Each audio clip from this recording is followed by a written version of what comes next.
Settle in, close your eyes, and prepare to drift through the ancient tale of Joy Boy. A story of freedom, promises, and a will that refused to die even after 8 centuries of silence. In the world of One Piece, there exists a mystery so profound, so carefully hidden, that even speaking of it is considered a crime. A century erased from history, a name forgotten by time. And yet that name echoes still, carried forward through 800 years of silence. Joy Boy, a liberator, a legend, a promise unfulfilled. Tonight, we journey into the deepest mysteries of the One Piece world, into the Void Century itself, to uncover the truth about the figure whose will shapes the very foundation of this epic tale. So settle in, relax, and let us explore the legend of Joy Boy. Before we can understand Joy Boy, we must first understand the world he lived in. A world that no longer exists in any history book. A world deliberately erased. This was the world of the Void Century, a 100-year span of time that the world government forbids anyone from researching, from discussing, from even thinking about. But why? What could be so dangerous about the past that merely seeking knowledge of it is punishable by death?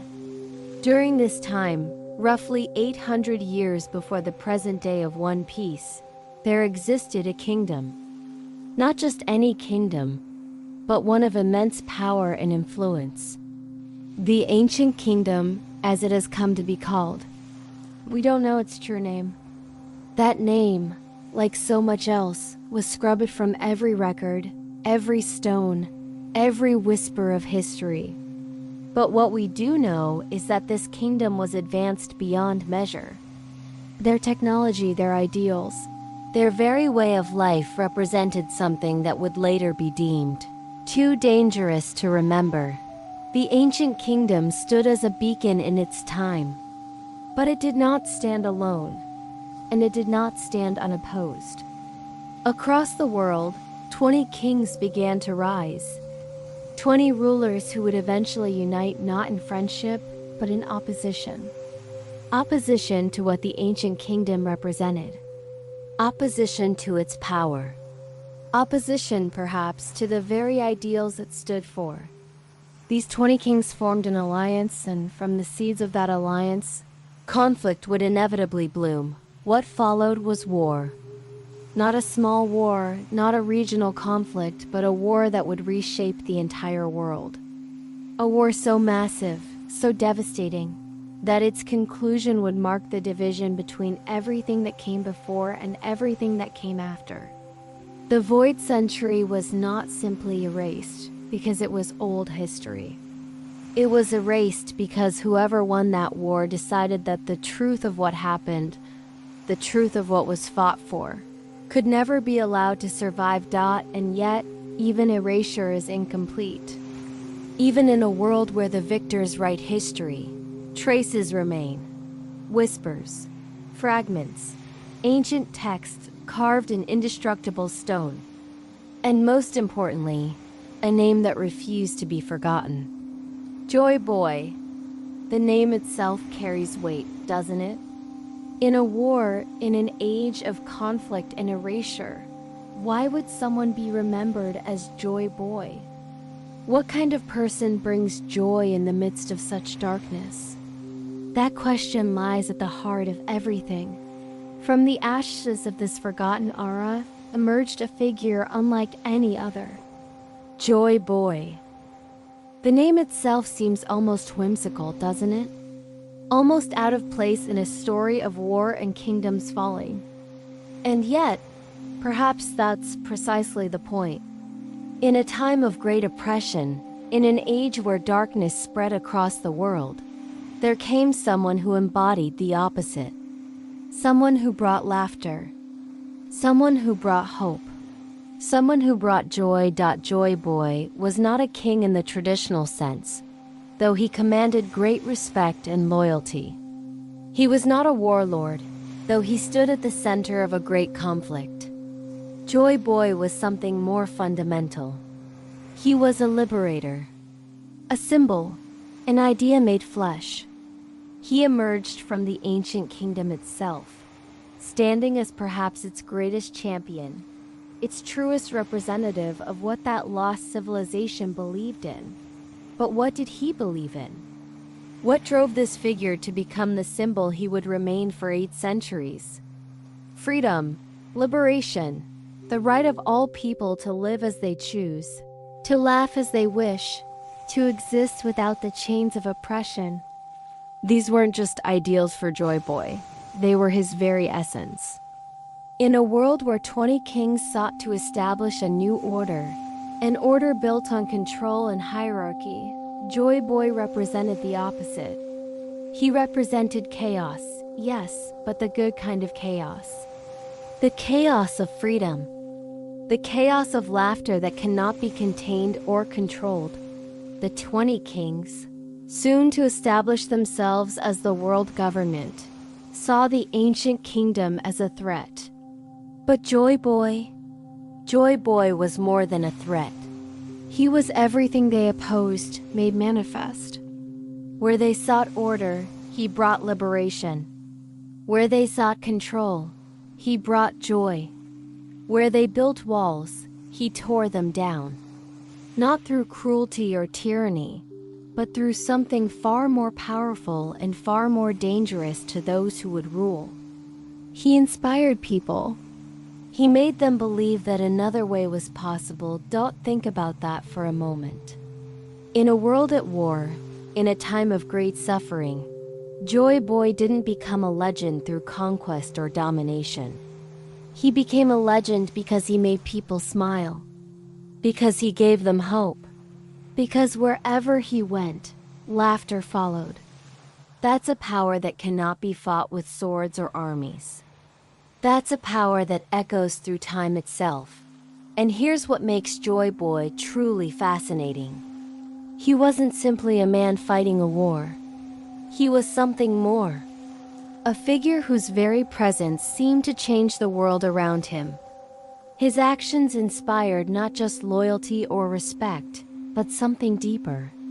He inspired joy itself, as if the emotion were a force of nature he could command. In the darkest century of that world's history, Joy Boy stood as a light. And like all great lights, he cast long shadows that would stretch forward 800 years into the future. But Joy Boy's power was not merely symbolic. It was real, tangible, mythical. Joy Boy possessed something that would, centuries later, be called the Hito Hito no Mi model Neka, a devil fruit of the mythical Zoan type. But this was no ordinary devil fruit. This was something ancient, something that carried within it not just power, but legend itself. The fruit embodied Nika, the sun god, a deity of liberation, a warrior of legend who, in the oldest stories, freed slaves and brought smiles to the oppressed. Nika was not a god of war, not a god of conquest. Nika was a god of freedom. And Joy Boy, by consuming this fruit, or perhaps by being chosen by it, became Nika's avatar in the physical world. He became liberation incarnate. But what does that actually mean? What power does the sun god Nika grant? The fruit itself is strange among devil fruits. It doesn't simply grant a new form or elemental control.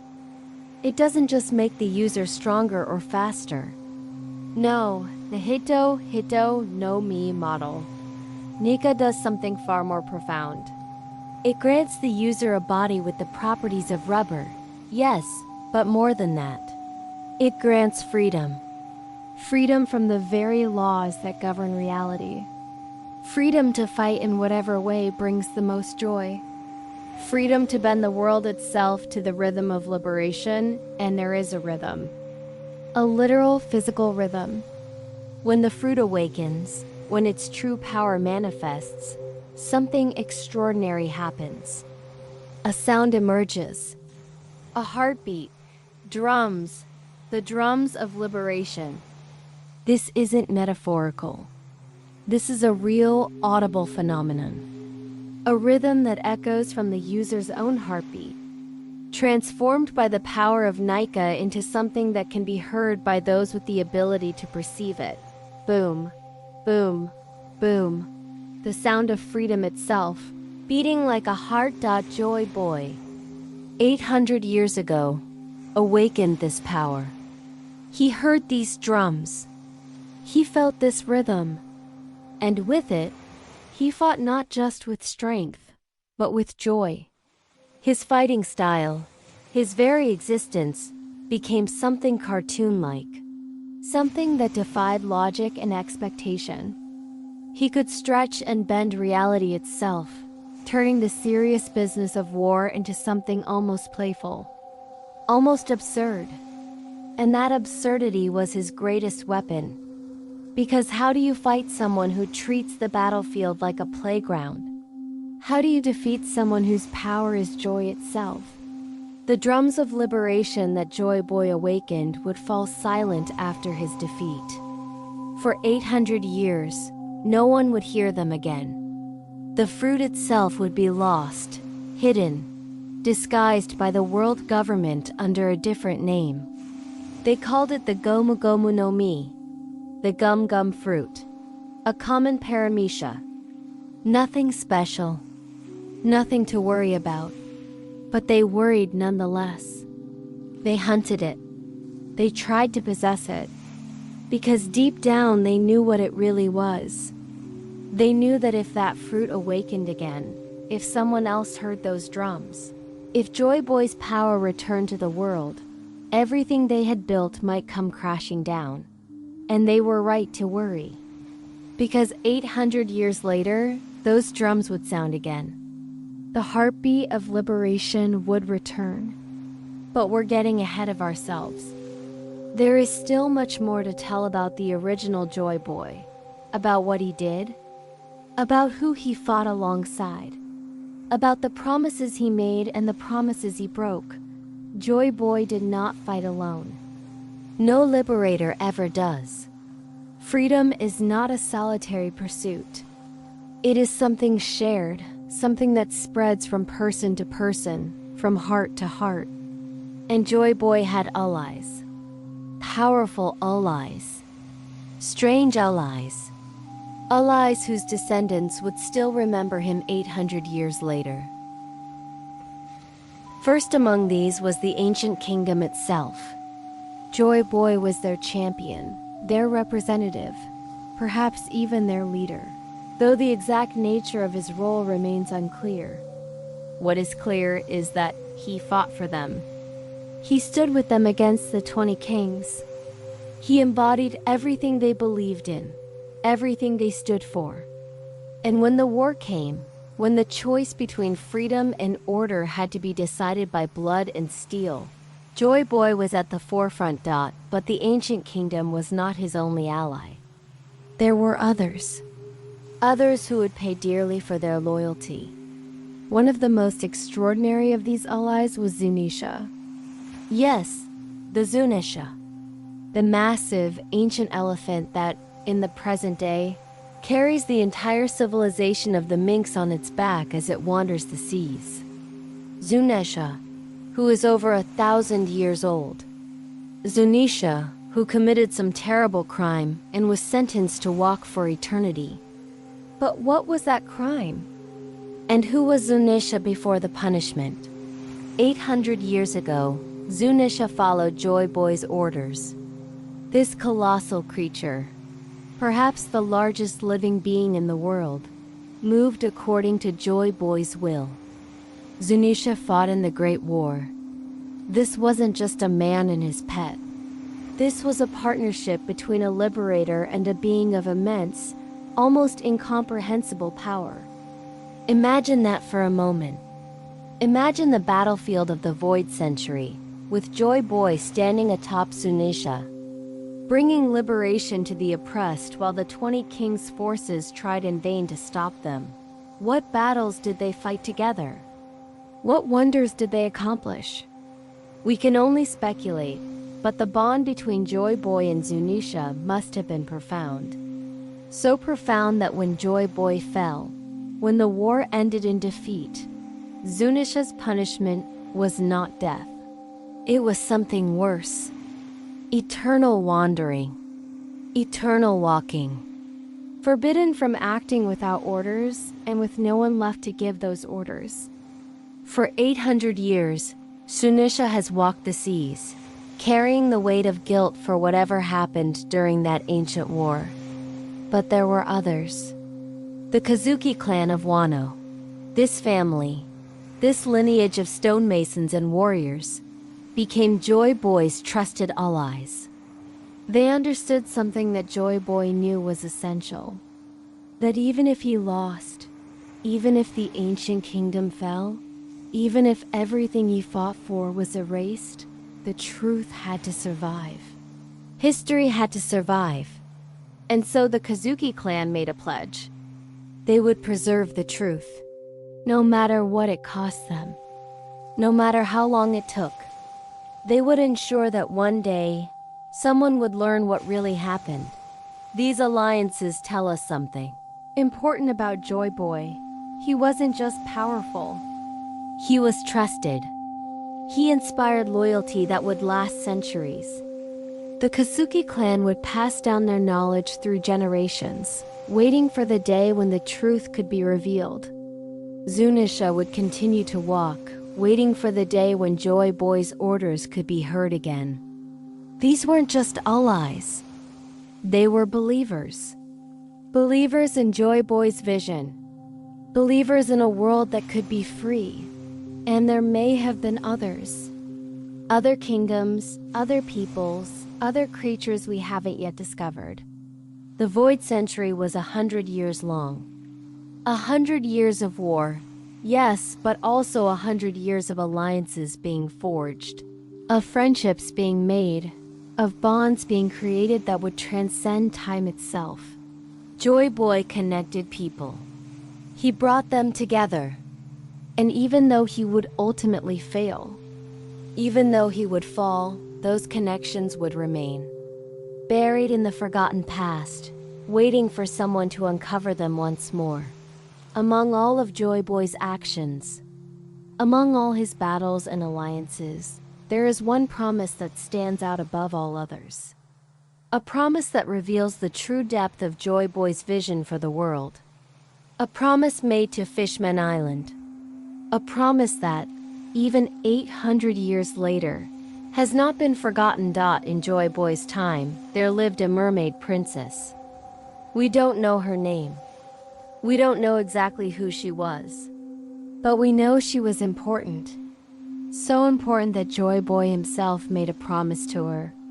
A promise that would have changed the world. He vowed to raise Fishman Island to the surface. To bring it out of the depths of the ocean and into the sunlight. To unite humans and fishmen in a way that had never been done before. Think about what that means. Fishman Island, even in the present day, exists 10,000 meters below the surface. It is a beautiful place, yes, but it is also a symbol of separation. Fishmen and merfolk live apart from humans, in the deep darkness of the ocean. They dream of one day living under the sun, but that dream remains unfulfilled. And it has remained unfulfilled for 800 years, ever since Joy Boy made his promise. But why did he make this promise? What was so important about raising Fishman Island? The answer lies in what Joy Boy represented. Unity, freedom, the breaking down of barriers between peoples. In his vision, humans, fishmen, merfolk, all the races of the world would live together. No oppression, no discrimination, no separation enforced by fear or prejudice.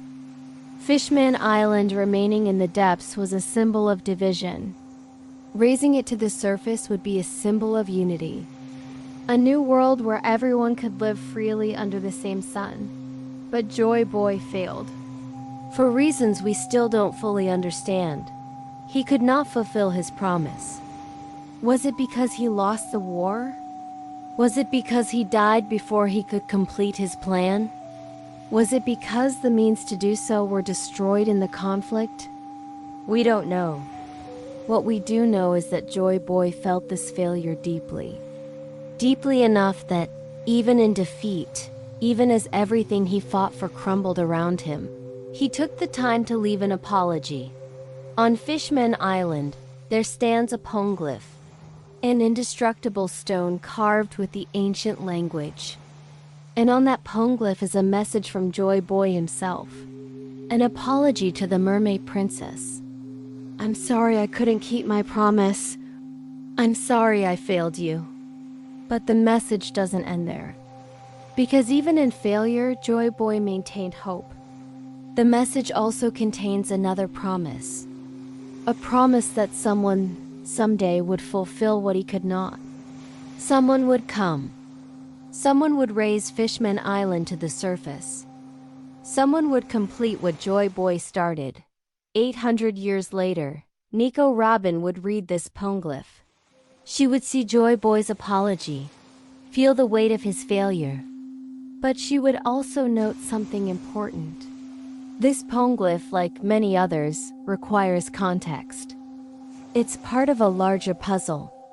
To truly understand Joy Boy's promise, to truly know what he intended and how it can be fulfilled, one must read all the poneglyphs. One must uncover the complete truth of the Void Century. The promise to Fishman Island is not separate from Joy Boy's greater purpose. It is tied to it, inextricably linked to the truth that was erased. And so the people of Fishman Island wait. They have waited for 800 years, passing down the story of Joy Boy's promise from generation to generation. Believing, hoping that one day someone will come. Someone who carries Joy Boy's will. Someone who will finally bring them to the surface, into the light, into a world where they can live freely alongside all other people. The promise remains unfulfilled, but it is not forgotten. And perhaps that's what matters most. That even Joy Boy's failures carry hope for the future. Joy Boy knew something that many conquerors and heroes forget. Victory is not guaranteed. Defeat is always possible. And if he were to fall, if the ancient kingdom were to be destroyed, if everything he fought for were to be erased, then the truth itself would need protection. The truth would need to be preserved in a way that could not be destroyed, could not be burned, could not be erased by even the most determined efforts of those who wished to bury it. And so Joy Boy, working with his allies in the Kazuki clan, created a failsafe. A way to ensure that even if he lost, even if history were rewritten, even if the victors tried to erase every trace of what really happened, the truth would survive. They created the poneglyphs, massive stones indestructible by any known means, carved with the true history of the world in an ancient language that only a select few could read. The Kazuki clan of Wano, master stonemasons with techniques passed down through generations, took on this sacred duty. They engraved the poneglyphs with a complete record of the Void Century, everything, the ancient kingdom and what it stood for, the war against the 20 kings and why it was fought, the ideals that Joy Boy represented, the truth of what the world government was built upon and what it destroyed to establish its rule. All of it carved into indestructible stone, scattered across the world. But this wasn't just a history lesson preserved in stone. It was more than that. The poneglyphs were designed with purpose, with intention. They form a puzzle, a complete record that can only be understood by finding all the pieces and putting them together. Some poneglyphs are historical poneglyphs, containing the actual story of the Void Century. Others are road poneglyphs, red stones that point the way to the final island, to Laugh-Tale, where the complete truth awaits. Together they create a trail, a treasure hunt, if you will, for the truth itself. why design it this way?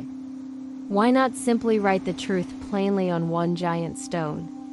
Because Joy Boy and the Kazuki clan understood something important. The truth of the Void Century is dangerous. Not dangerous in the sense that it will harm those who learn it, but dangerous to those in power. Dangerous to the world government.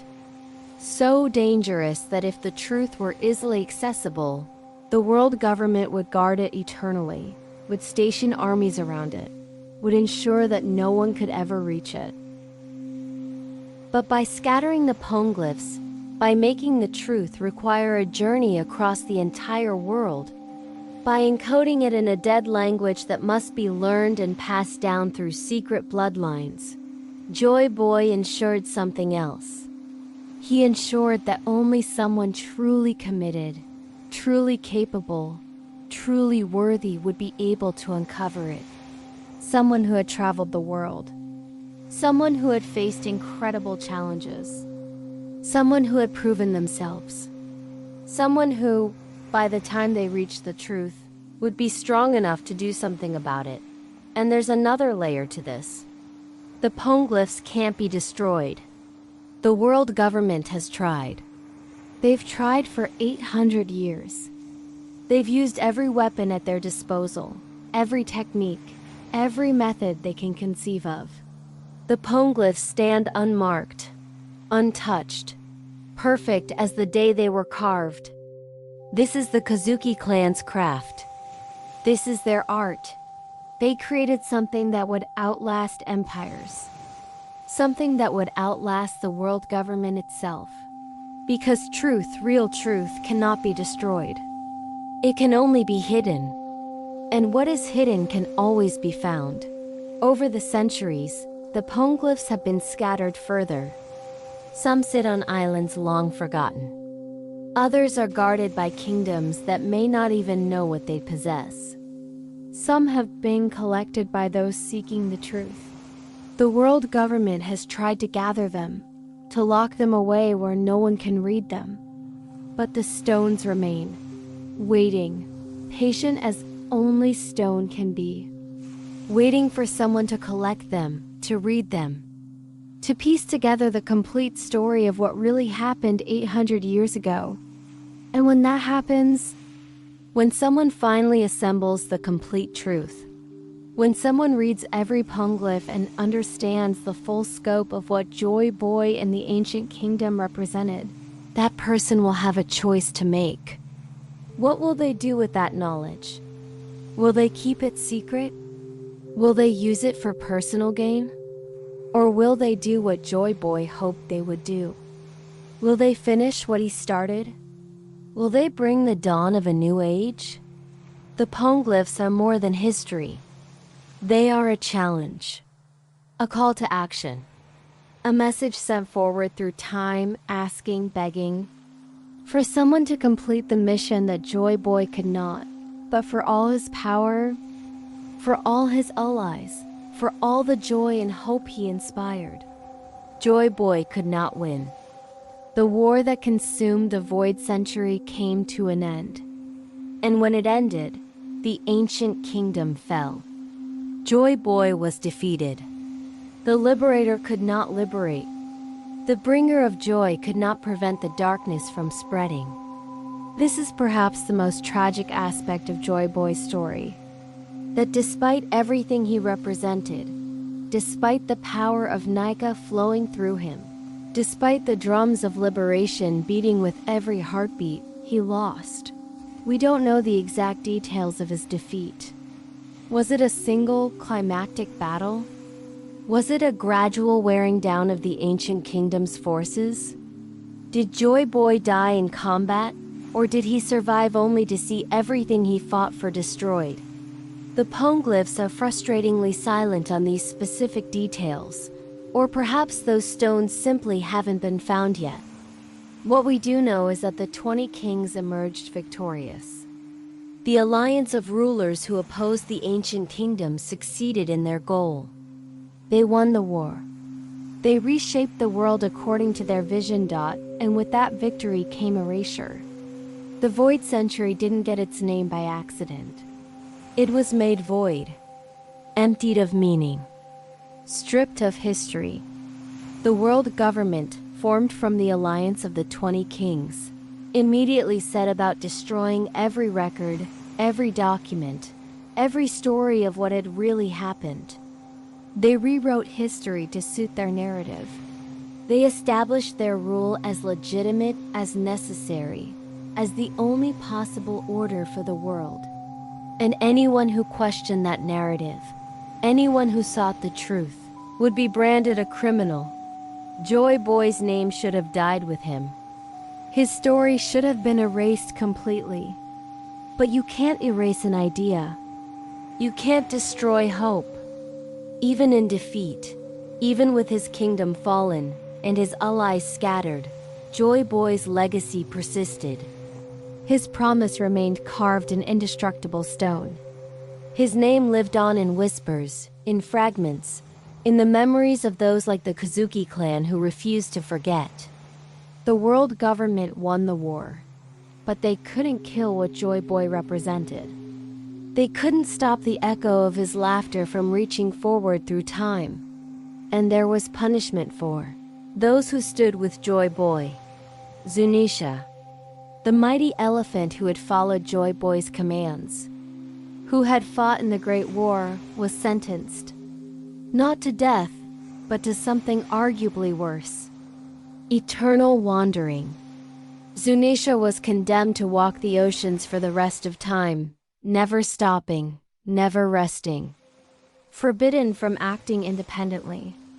Forbidden from doing anything except walking unless directly commanded. And with Joy Boy gone, there was no one left to give those commands. No one except, perhaps, someone who would come 800 years later. What was Zunisha's crime? What did this ancient creature do that warranted such a punishment? We can only speculate. Perhaps Zunisha was responsible for the destruction of something important, some weapon or fortress belonging to the 20 kings. Perhaps Zunisha's actions prolonged the war, caused additional suffering. Or perhaps Zunisha's crime was simply loyalty.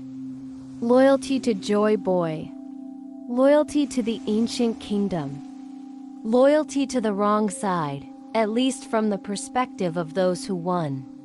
Sometimes, in the eyes of victors, the greatest crime is having opposed them at all. The end of the Void Century marked the beginning of a new world order. The world government established itself as the sole authority. The 20 kings became the celestial dragons, rulers who elevated themselves above all others, who declared themselves gods walking among mortals. They moved to Merigoes, to the top of the red line, literally and symbolically positioning themselves above the rest of the world. From that height, they would rule for 800 years. From that height, they would ensure that no one ever learned the truth about how they came to power. From that height, they would wait, always watching, always worried that somehow, someway Joy Boy might return. And they were right to worry. Because defeat is not the end of an idea. Death is not the end of a dream. Joy Boy lost the war, yes.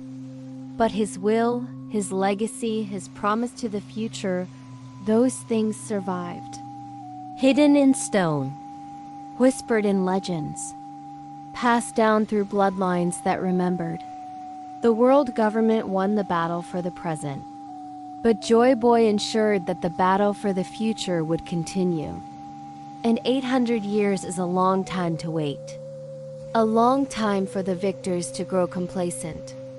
A long time for the will of the defeated to find a new vessel. A long time for the drums to fall silent. But not forever. Never forever. The end of the Void Century did not mean the end of Joy Boy's influence on the world. Even in defeat, he had one final card to play.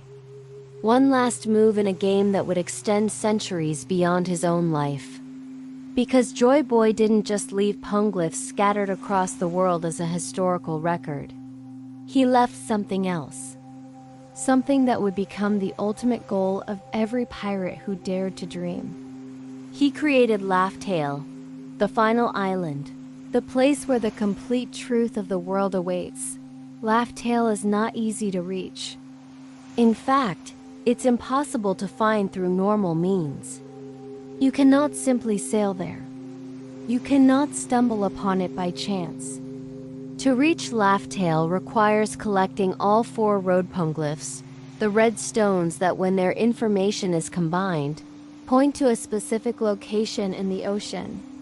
Only by bringing together these 4 scattered pieces of the puzzle can the path to Laugh-Tale be revealed. This was intentional. This was Joy Boy's design. The truth of the world should only be available to those who have proven themselves capable of seeking it, of finding it, of being worthy of it. What waits on Laugh-Tale? The One Piece, certainly. The greatest treasure in the world. The thing that every pirate dreams of finding. But the One Piece is not gold. It's not jewels. It's not any conventional treasure. The One Piece is truth. It is the complete history of the Void Century, assembled in one place. It is Joy Boy's full story, from beginning to end. It is the tale of the ancient kingdom and what it really stood for. It is the explanation of why the world government came to be and what they destroyed to maintain their power. All of it, everything. The final poneglyph on Laugh-Tale compiles all of the scattered history into a single, complete narrative. But there's something else about Laugh-Tale. Something revealed when Galde Roger, the Pirate King, finally reached the island. Roger and his crew learned the truth. They discovered what really happened 800 years ago. They learned Joy Boy's full story. And when they learned it, they didn't weep. They didn't rage. They laughed. They laughed so hard that Roger himself decided to rename the island. What was once called the Last Island became Laugh-Tale, the tale that makes you laugh. This is what makes the clan of D so impossible to eliminate. You cannot predict them. You cannot control them. You cannot even properly define them. They are not a single thing but a category. A type, a pattern that repeats with variations. The world government has been trying for 800 years to understand them well enough to stop them. And they have failed. Because the D is not something you can analyze and neutralize. It is something fundamental to human nature itself, concentrated in certain individuals, expressed through them in ways both predictable and surprising. It is the spirit of freedom made flesh. And freedom, by its very nature, cannot be controlled. For 800 years, the bearers of D existed without fully understanding what they carried. They knew the letter was significant. Some families passed down stories, fragments of knowledge about its importance. But the complete truth, the full history of what the D meant and where it came from remained hidden. Buried in the Void Century, carved into poneglyphs that most people could not read, waiting on an island at the end of the Grand Line that no one could reach. The bearers of D lived and died carrying something they did not fully understand. A will they inherited but whose origin remained mysterious. Until one man reached the end. One man sailed the entire Grand Line, collected all 4 road poneglyphs, found the final island, and learned the truth. His name was Galde Roger, the Pirate King, the man who conquered the Grand Line when no one else could. The man who laughed at what he found there. The man who became, in some sense, the first bearer of D to truly understand what he carried. And that understanding changed everything. Roger's journey was not undertaken in pursuit of the D's meaning, at least not initially. He wanted to be free. He wanted adventure. He wanted to sail where no one else had sailed and see what no one else had seen. These are natural desires for someone who carries the D, the pursuit of freedom, the love of adventure, the refusal to accept that anything is truly unreachable. Roger embodied these qualities completely. He assembled a crew of similarly minded individuals. He challenged the strongest powers in the world. He did the impossible not because he had to, but because being told something was impossible made him want to do it more. But as Roger's journey progressed, it became about something more. He began to encounter the poneglyphs. He learned about the Void Century. He discovered that there was a history, a true history, that the world government had hidden. And Roger realized that reaching the end of the Grand Line was not just about personal achievement.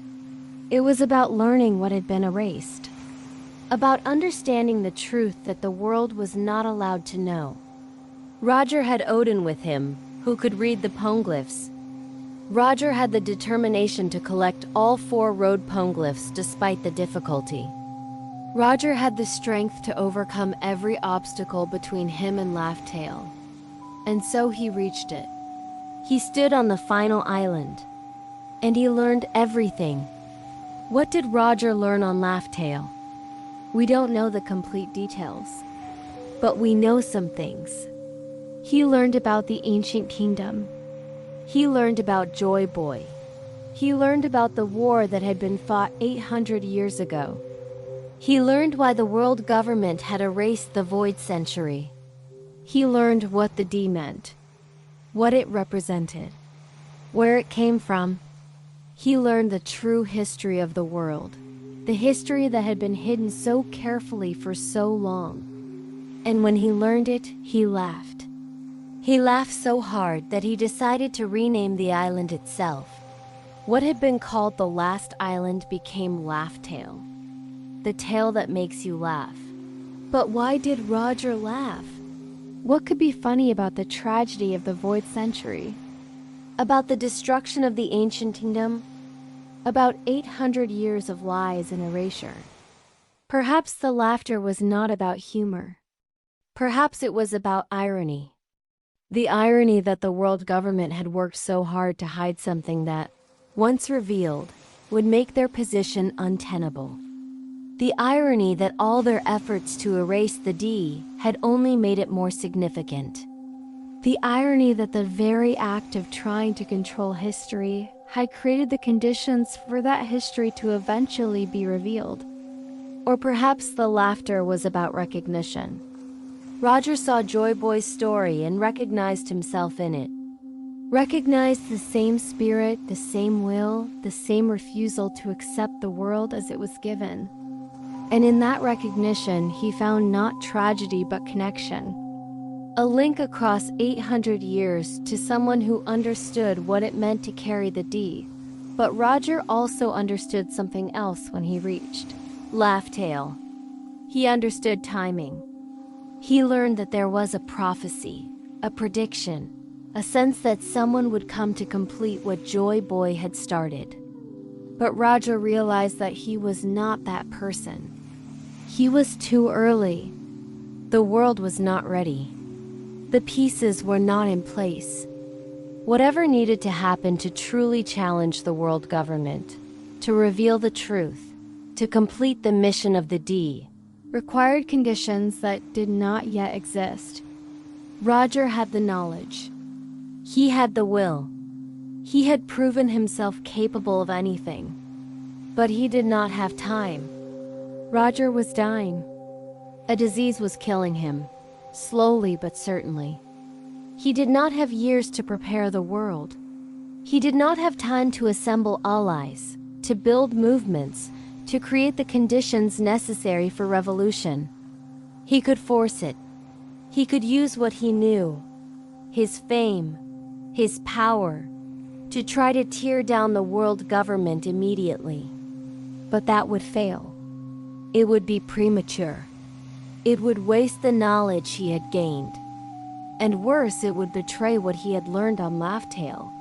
Because the truth, whatever it was, required someone specific to reveal it. Someone who would come later. Someone Roger knew he would never meet, but whom he could help prepare the way for. So Roger made a choice. a choice that would echo for decades after his death. He decided to start something, to create conditions that would eventually lead to the right person at the right time, doing the right thing. He turned himself into the Marines. He allowed himself to be captured. He accepted his execution. But before he died, he spoke. He told the world about his treasure, about the One Piece. He told them it was real. He told them it was waiting at the end of the Grand Line. He told them to go find it. And with those words, spoken moments before his death, Roger started the Great Pirate Era. The world government thought they were winning when they executed Roger. They thought they were eliminating the greatest threat to their rule. They thought his death would discourage others, would prove that even the Pirate King could not escape justice. But Roger turned his execution into something else, into a beginning rather than an ending. By telling the world about the One Piece, by inspiring countless people to set sail, by creating an era of piracy and adventure and freedom-seeking, Roger ensured that eventually someone would follow his path. Eventually someone would reach Laugh Tale. Eventually someone would learn what he had learned. And that someone, Roger believed, would be the one who could actually do something about it. Roger died smiling. Of course he did. He was a bearer of D. He faced death with the knowledge that he had done what he could, that he had carried the will forward, that he had set in motion events that would eventually lead to the completion of what Joy Boy had started 800 years ago. Roger's last words, his final act, was not defiance or bravado. It was faith. Faith that the will would continue. Faith that someone would come. Faith that the truth would eventually be revealed and the world would change because of it. Roger died knowing that he was not the end of anything. He was a middle chapter, a link in a chain extending from the void century to some future that he would never see, but whose arrival he had made more certain. And Roger was right. His death did start something. The Great Pirate Era brought thousands of people to the seas. Most of them were just seeking treasure or adventure. But among them were others. Those who carried the D, those who, knowingly or unknowingly, were walking the same path Roger had walked. Moving toward the same destination. Preparing to learn the same truth. Roger could not complete the mission himself. And Roger was right. His death did start something. The Great Pirate Era brought thousands of people to the seas. Most of them were just seeking treasure or adventure. But among them were others.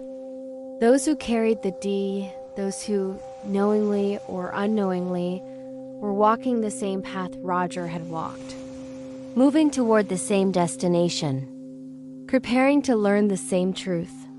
Roger could not complete the mission himself, but he ensured that someone else would. He was the first to reach the truth, but he would not be the last. And the next person to reach Laugh Tale, the next person to learn what Roger learned, might be the one who could actually finish what the bearers of D had been working toward for 800 years.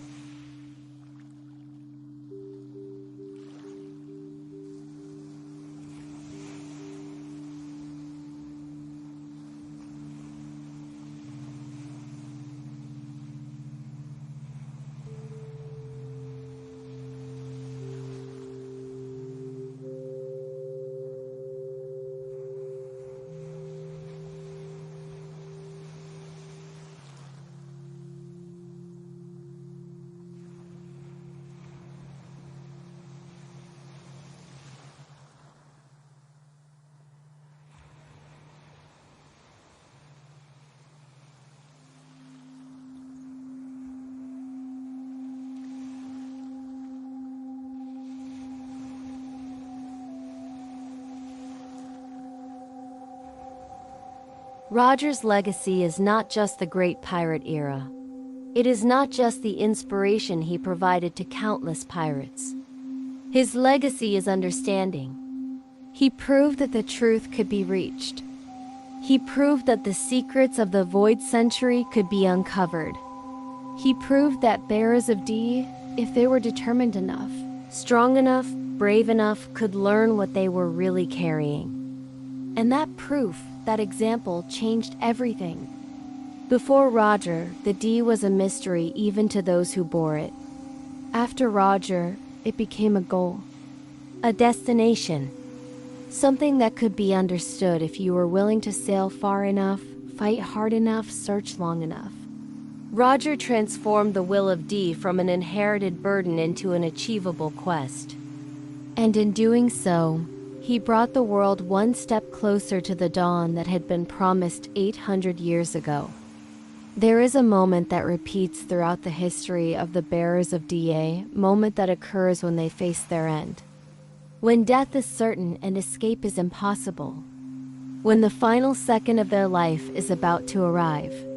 In that moment, when most people would feel fear or despair or anger, the bearers of D do something extraordinary. They smile. Not all of them. Not every single one. But enough that it becomes a pattern. A signature. A mark of what they are and what they represent. The smile before death.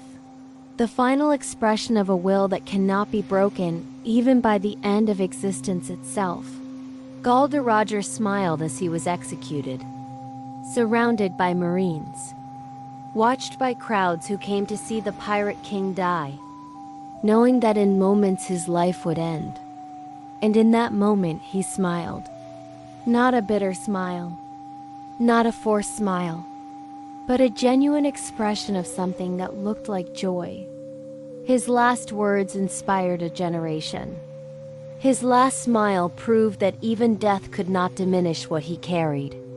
That the will persisted beyond the individual. That ending his life did not end what he represented. Roger's smile was not defiance, though it was defiant. It was not mockery, though it mocked the world government's belief that his execution would discourage others.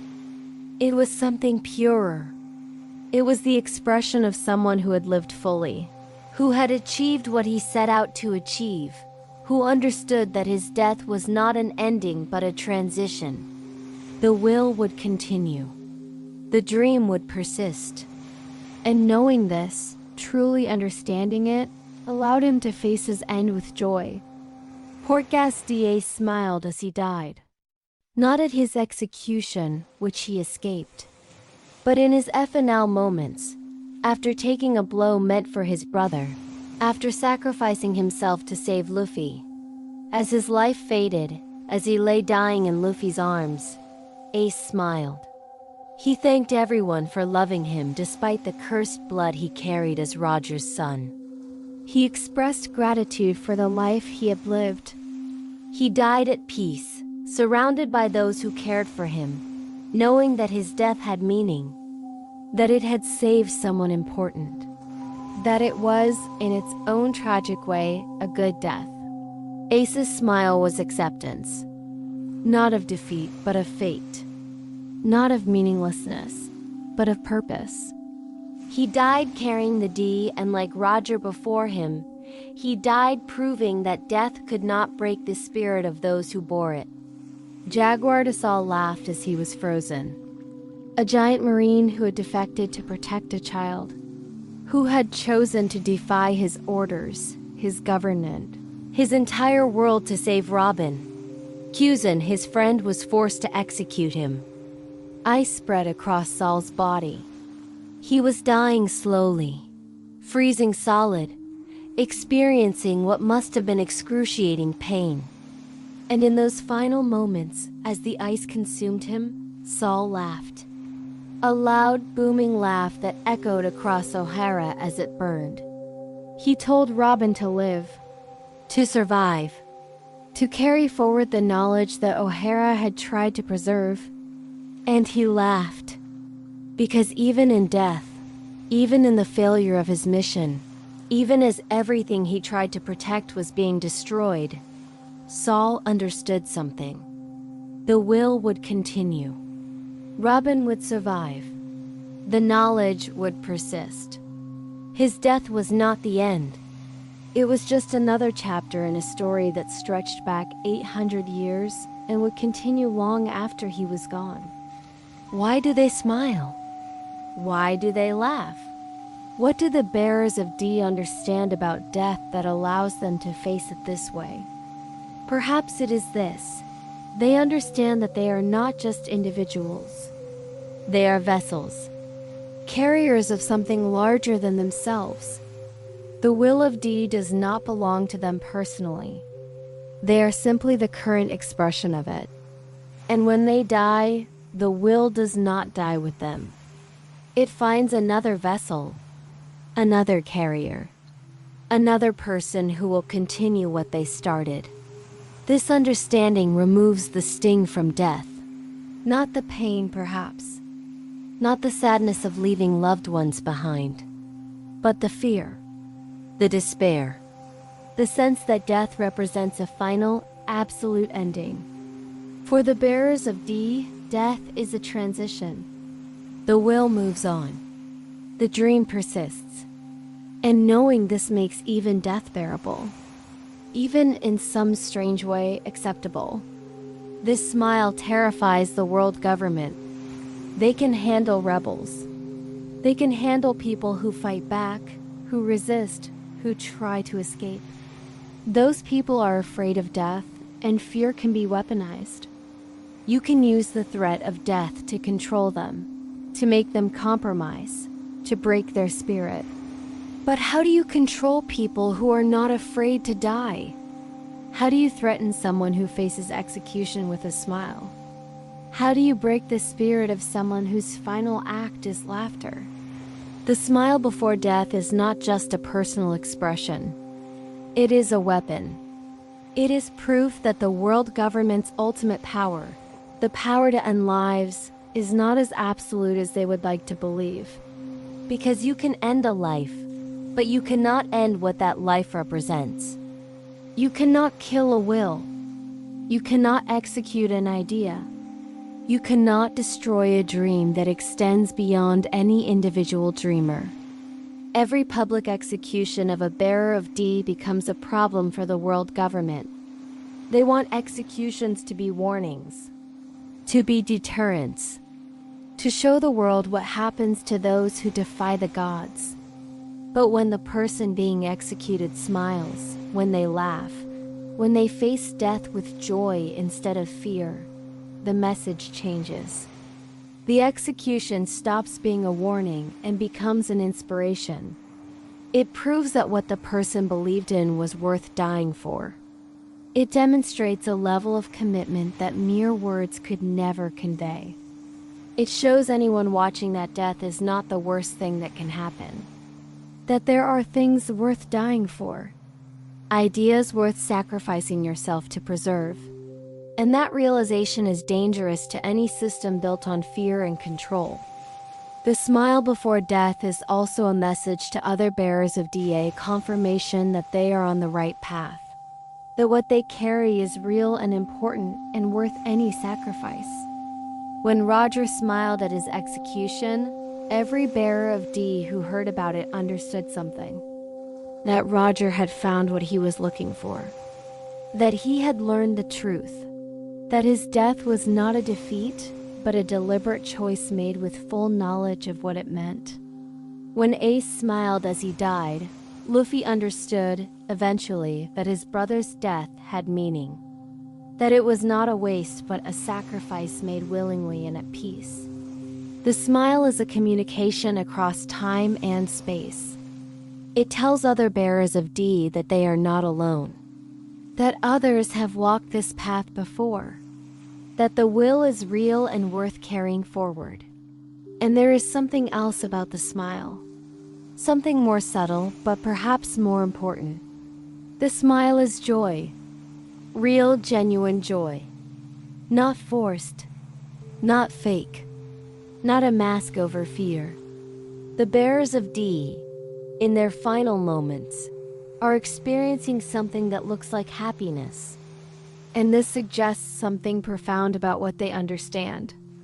They understand that they have lived well, that they have been true to themselves, that they have carried the will forward, even if only by a small amount. And understanding this, truly feeling it, creates joy. Even in death, even at the end, even when everything is being taken away. There is joy in having lived according to your nature, in having been free, in having refused to bow, in having laughed when you were supposed to be afraid. This is the power of the smile before death. It is not denial. It is not delusion. It is not ignorance of what is happening. It is understanding, deep, complete understanding of what it means to carry the D, understanding that you are part of something that began long before. You were born and will continue long after you die. Understanding that your individual life, while important, is just one expression of a will that transcends any single person. Understanding that living according to that will, being true to that nature, is worth any price. Even the ultimate price. Even death itself. And so they smile. And so they laugh. And so they die in a way that proves, beyond any doubt, that the will of D cannot be killed. Not by execution. Not by erasure. Not by 800 years of suppression. The will lives on. In the smile. In the laughter. In the joy that persists even at the very end.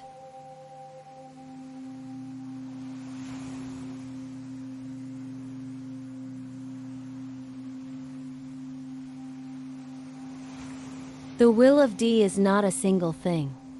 It does not create identical people walking identical paths toward identical goals.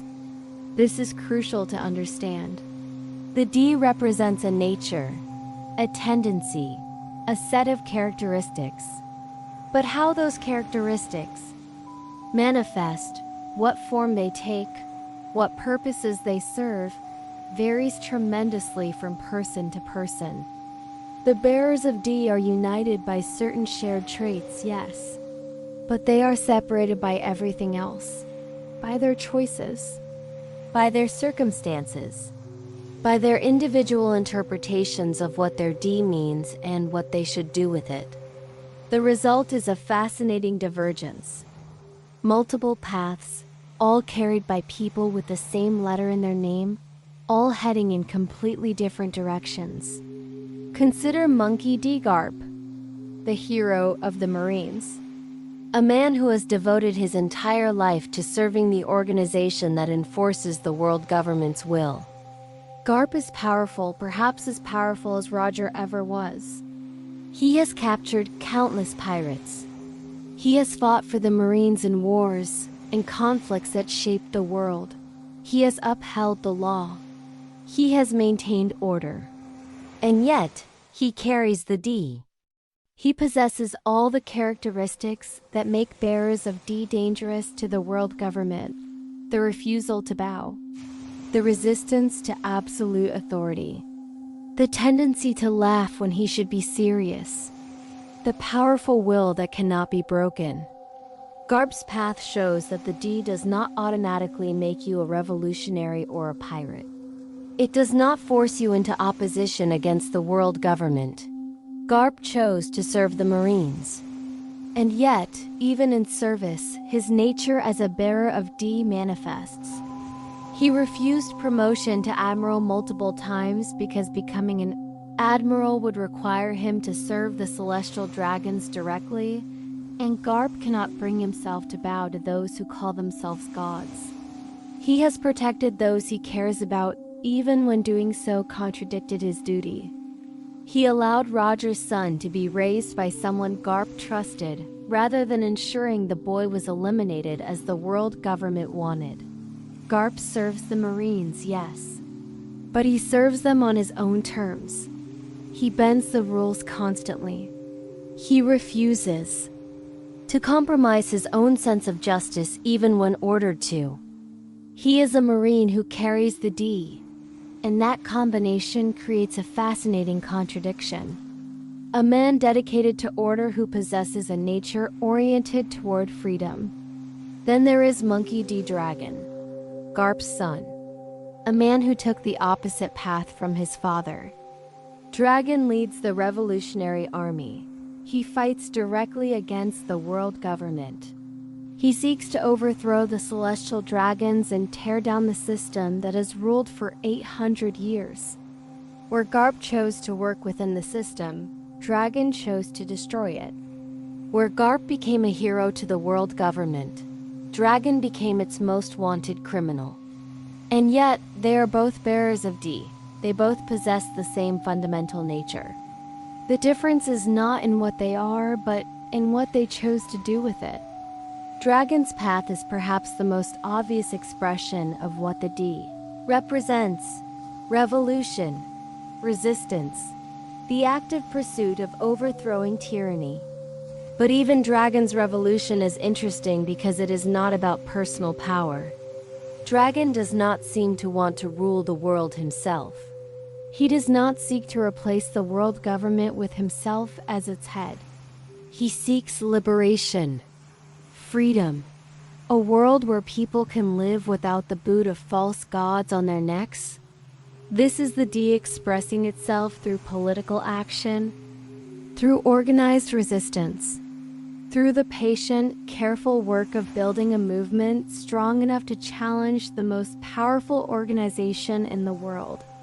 And then there is Rox D. Zebek, a name spoken with fear by those old enough to remember him, the captain of the Rox Pirates, a crew so powerful, so dangerous, that it took both Garp and Roger working together to stop them.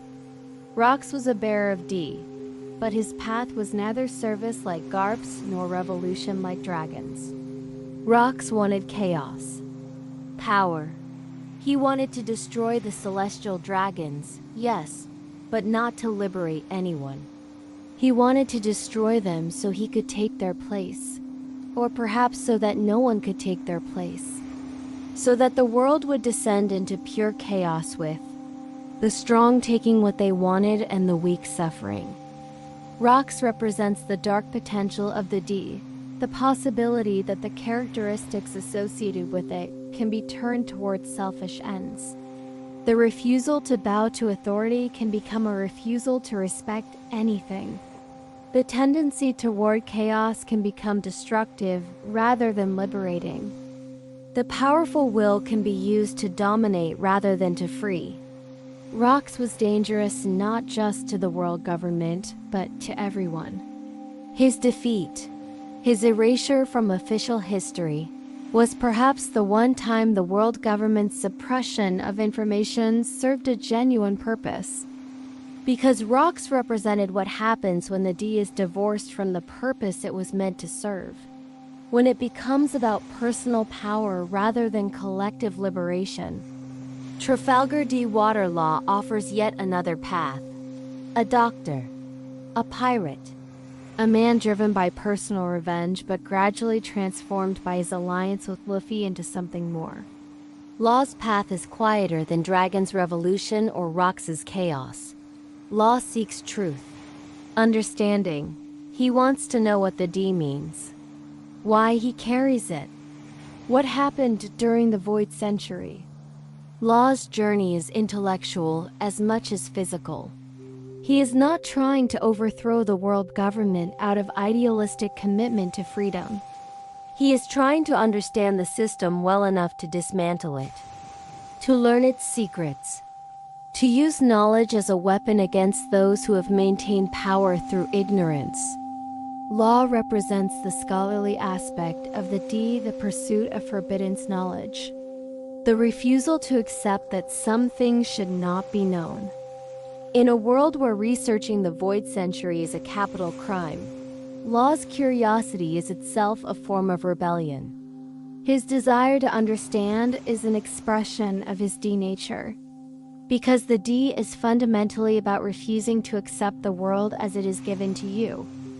And that refusal extends to refusing to accept ignorance, refusing to stop asking questions, refusing to believe that some truths should remain hidden. Law may not be the most obvious revolutionary, but his pursuit of understanding is revolutionary in its own right. And Jaguar de Saul showed yet another way. A giant who served in the Marines, like Garp, but when ordered to participate in the destruction of O'Hara, when commanded to help erase an island full of scholars whose only crime was seeking knowledge, Saul defected. He chose to save a child rather than follow orders. He chose to die protecting that child rather than living as a tool of the world government's erasure. Saul's path was short. He was not a great conqueror or revolutionary leader, but his choice mattered. His decision to protect Robin ensured that the knowledge of how to read poneglyphs would survive.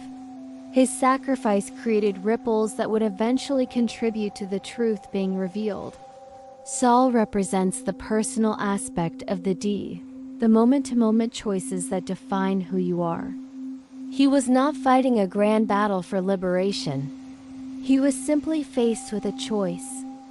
Follow orders and let an innocent child die, or save her and die yourself. And his nature as a bearer of D meant he could not choose the first option. Could not prioritize his own survival over doing what was right. Saul died for a single child, and that single choice has had consequences that extend decades into the future. Because the D is not just about grand gestures. It is about being unable to compromise when it matters. About choosing freedom and justice in life, even when the cost is your own death. These many paths show something important. The D is not a destiny that determines your every action. It is a nature that influences your choices. Garp, Dragon, Rocks, Law, they all carried the same D. They all possessed the same fundamental characteristics. But they chose different paths, made different decisions, pursued different goals. And yet, even in their differences, patterns emerge. None of them could fully bow to the world government's absolute authority. None of them could accept a world based on lies and erasure. None of them could suppress their own will in favor of someone else's command. The D made them all, in their different ways, problems for the established order, disruptions to the status quo. People who, whether through direct opposition or subtle, resistance or personal choice, refused to fit into the world government wanted to create. This diversity is actually the D's greatest strength, because it means the world government cannot predict how it will manifest, cannot develop a single strategy to eliminate it, cannot focus on one type of bearer of D and feel safe. The D appears in Marines and pirates and revolutionaries and scholars. It drives people toward different goals, different methods, different understandings of what their nature means. And this unpredictability, this diversity of expression, means that no matter how many bearers of D the world government eliminates, others will appear in unexpected places, pursuing unexpected paths, creating unexpected problems. The many paths of D ensure that the will never becomes static, never becomes predictable, never becomes something that can be fully controlled or suppressed. The will adapts. It finds new expressions. It persists through diversity. And that persistence, across 800 years in countless different individuals and infinite variations of the same fundamental nature, is what makes it truly unstoppable. Among all the bearers of D, among all those who carry that mysterious letter and the will it represents, there is one who seems different, one who does not fit the pattern, one whose very existence raises questions about what the D truly means and whether it manifests the same way in everyone. His name is Marshall de Teach. The world knows him as Blackbeard. and he is, in many ways, the exception that proves the rule. Or perhaps the exception that breaks it entirely. Blackbeard carries the D.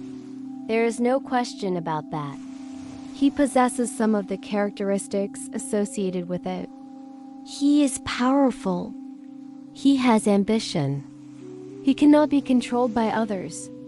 He pursues his goals with single-minded determination. But something is wrong. Something is off. Because when you look at Blackbeard, when you observe his actions and his choices and his nature, he does not seem like the other bearers of D. He seems like something else. Something darker. Something that wears the D but does not truly carry its will. First and most obvious, Blackbeard does not smile at death. The bearers of D face their ends with laughter, with acceptance, with joy. They die knowing that the will continues. But Blackbeard fears death, deeply, profoundly. When faced with Whitebeard's fury, when inches from death, Blackbeard begged. He pleaded. He showed cowardice that no other bearer of D has displayed. This is not just a personality trait. This is fundamental. The smile before death is one of the most consistent characteristics of the D. It is a mark of understanding that you are part of something larger than yourself, that your death does not end what you represent. But Blackbeard does not have this understanding. To him, death is the end, final and terrible and to be avoided at all costs, even at the cost of dignity. Second, Blackbeard does not seem to possess the natural resistance to tyranny that defines other bearers of D. He does not fight for freedom. He does not seek to liberate anyone. He does not challenge the gods because he believes they should not be gods. He challenges them because he wants to be a god himself. Blackbeard seeks power for its own sake. He wants to rule, to dominate, to become the strongest. His goals are entirely selfish. Where other bearers of D disrupt the status quo because their nature compels them to, Blackbeard disrupts it because he wants to replace it with his own dominance. This is a crucial difference. The D is supposed to be about liberation, about freedom, about refusing to let anyone, including yourself, become a tyrant. But Blackbeard seems to have no such compunction. He would happily become the tyrant if given the chance. Third, Blackbeard killed his own crewmate to obtain a devil fruit. He betrayed Whitebeard, the man who took him in and gave him a home. He uses people as tools and discards them when they are no longer useful. This is behavior that seems fundamentally at odds with what the D represents. Other bearers of D inspire loyalty. They make allies. They create bonds that last beyond death. Roger's crew still speaks of him with reverence decades after his execution. Luffy's crew would die for him without hesitation. Even Rox, for all his darkness, commanded a crew of incredibly powerful individuals who chose to follow him. But Blackbeard's crew follows him out of shared greed and ambition, out of the calculation that aligning with him serves their interests. There is no deeper loyalty, no real bond, just temporary alliance between people united by selfishness. So what is Blackbeard? How can he carry the D and yet be so different from everyone else who bears it? There are several possibilities. The first is that Blackbeard is proof that the D is not deterministic, that it provides tendencies but does not eliminate free will, that someone can carry the D and still choose to betray what it represents, to use the strength it provides for selfish ends rather than for liberation. This would make Blackbeard a warning, a demonstration that carrying the D is not enough, that you must also choose to honor what it represents, that the will can be corrupted if the individual bearing it is corrupt. The second possibility is darker. Perhaps Blackbeard is not truly a bearer of D at all. Perhaps he stole the name somehow. Or perhaps he represents a branch of the D that split off long ago. A bloodline that carried the letter but lost the will. That kept the marking but forgot the purpose. During the Void Century, during the fall of the ancient kingdom, there must have been betrayals. There must have been those who chose to side with the 20 kings. Perhaps Blackbeard's lineage descends from one of those traitors. The will of D is not bound by blood alone. This is perhaps the most important thing to understand about it. Yes, it passes through families, through generations, from parent to child, maintaining its presence through genetic inheritance. But it is more than just biology. More than just a letter that appears in family names because ancestors carried it. The D represents something deeper. A will that transcends the individual. A dream that can be inherited by anyone who carries the same spirit, regardless of whether they share blood with previous bearers. Consider the relationship between Galdai Roger and Kazuki Odin. Odin did not carry the D, his name was Kazuki Odin. And he was from Wano, a land with its own ancient history separate from the lineage of D-bearers. But Odin sailed with Roger. He learned to read the poneglyphs. He discovered the truth of the Void Century alongside Roger. He laughed at Laugh-Tale just as Roger did. And when Odin died, when he was executed by Kaido and Orochi, he died smiling. He died joking. He died with the same spirit that defines the bearers of D, even though he was not one by blood. This suggests that the D is not just genetic. It is ideological, spiritual. It is a way of being in the world that can be adopted, learned, absorbed by those who spend time around its bearers. Odin caught the D, not literally, of course. His name never gained that letter. But his spirit became aligned with what the D represents. He became, in every way that mattered, a bearer of the will, even though he did not bear the name. And when he died, he passed that will forward. To his children, to his retainers, to the people of Wano who waited 20 years for his prophecy to be fulfilled. The will moved through Odin even though the blood did not. This principle extends further. The will of D passes through inspiration, through example, through the actions of those who carry it affecting those who witness it. When Roger started the Great Pirate Era, he inspired countless people to set sail. Most of them did not carry the D, most of them were just seeking adventure or treasure. But among them were those who caught something deeper, who understood that what Roger represented was not just freedom to sail, but freedom itself. Freedom from the world government's control. Freedom from the idea that your birth determines your destiny. Freedom to dream impossible dreams and pursue them regardless of what anyone says. These people, inspired by Roger, became carriers of the will even though they did not carry the name. They pursued the same goals, challenged the same powers, lived with the same spirit of defiance and joy and refusal to bow. The D spread through them not as a genetic marker, but as an idea. A contagious idea. A viral concept that infected anyone who truly understood what it meant.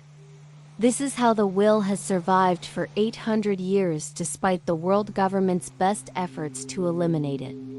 You cannot kill an idea by killing its bearers, because the bearers create more bearers simply by living according to their nature.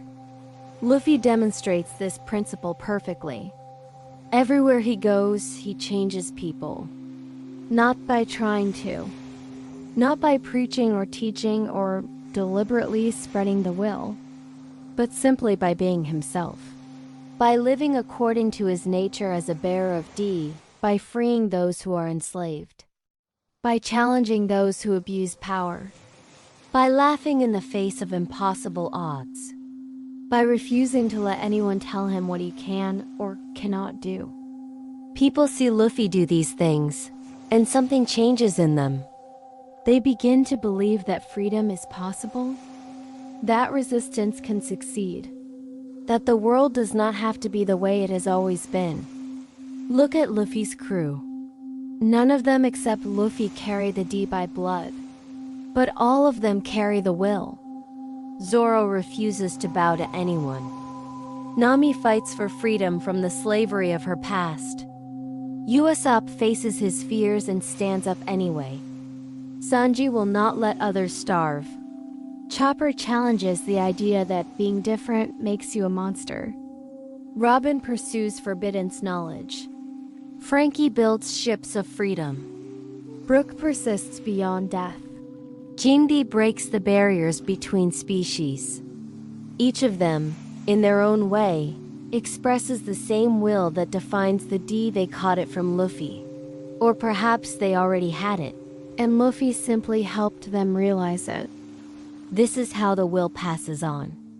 Not just through blood, though blood helps, but through inspiration, through example, through the simple act of living according to the principles that the D represents: freedom, joy, resistance to tyranny, refusal to accept the world as it is given. These are not genetic traits. They are choices, attitudes, ways of being that anyone can adopt if they are brave enough. The D is concentrated in certain bloodlines, yes, but it exists potentially in everyone, waiting to be awakened, waiting for someone to demonstrate that it is possible to live this way, waiting for a bearer of D to show them how. This is why Roger's death was not a defeat for the D, why Ace's death, tragic as it was, did not diminish the will. Why every execution of a bearer of D, rather than suppressing the will, spreads it further.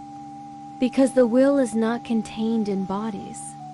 It is contained in ideas, in examples, in the memory of those who lived according to their nature and died refusing to compromise it.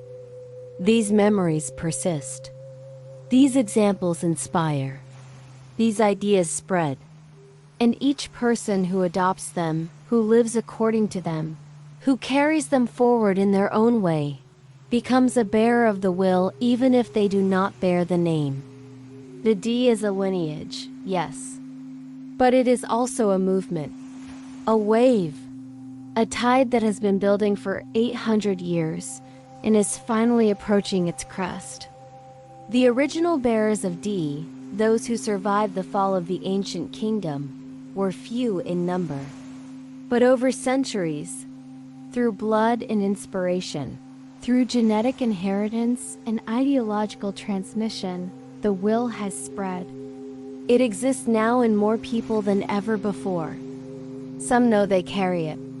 Some do not. But all of them, in their own ways, are working toward the same goal. The goal that the ancient kingdom died pursuing. The goal that Joy Boy could not achieve. The goal that Roger understood but could not complete. The liberation of the world from the control of false gods. This is the true power of the D, not that it creates strong individuals. Not that it marks certain families, but that it spreads. That it perpetuates itself. That it turns those who encounter it into carriers themselves. The will passes on. From Roger to those he inspired. From Ace to those who knew him. From Luffy to everyone he meets. From every bearer of D to everyone around them. The will cannot be contained. Cannot be stopped. Cannot be eliminated by killing its named bearers. Because the will exists beyond them. In everyone who has ever laughed at death. In everyone who has ever refused to bow. In everyone who has ever chosen freedom, even when freedom came at terrible cost. The D marks certain people by name. But the will it represents belongs to all who choose to carry it. And that is why, After 800 years, it is stronger than ever. That is why the world government's fear grows with each passing year. That is why the dawn is finally approaching.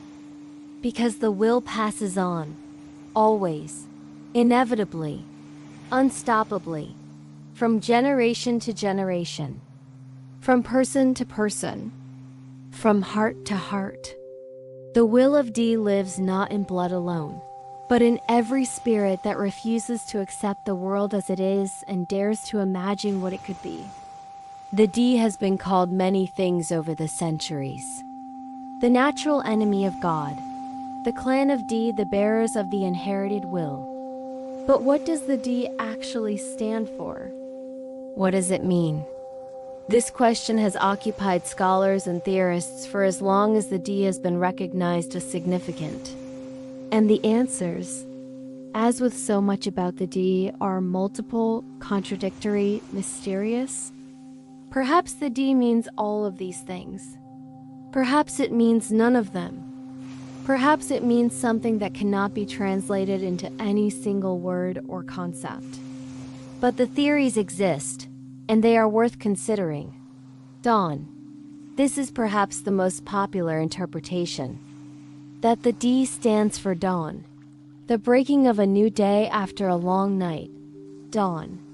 This is perhaps the most popular interpretation. That the D stands for dawn. The breaking of a new day after a long night. This makes thematic sense. The Void Century ended 800 years ago, and since then, the world has been in darkness. Darkness of ignorance, with true history hidden.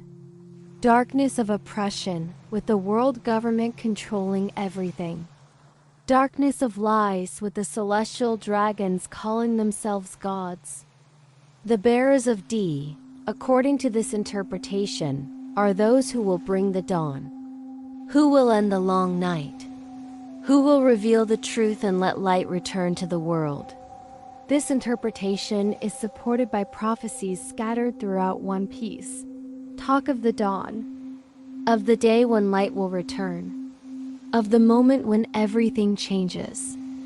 The people of Wano speak of the dawn. The prophecy on Fishman Island mentions it. Even Roger's final words, in a way, speak of a new beginning.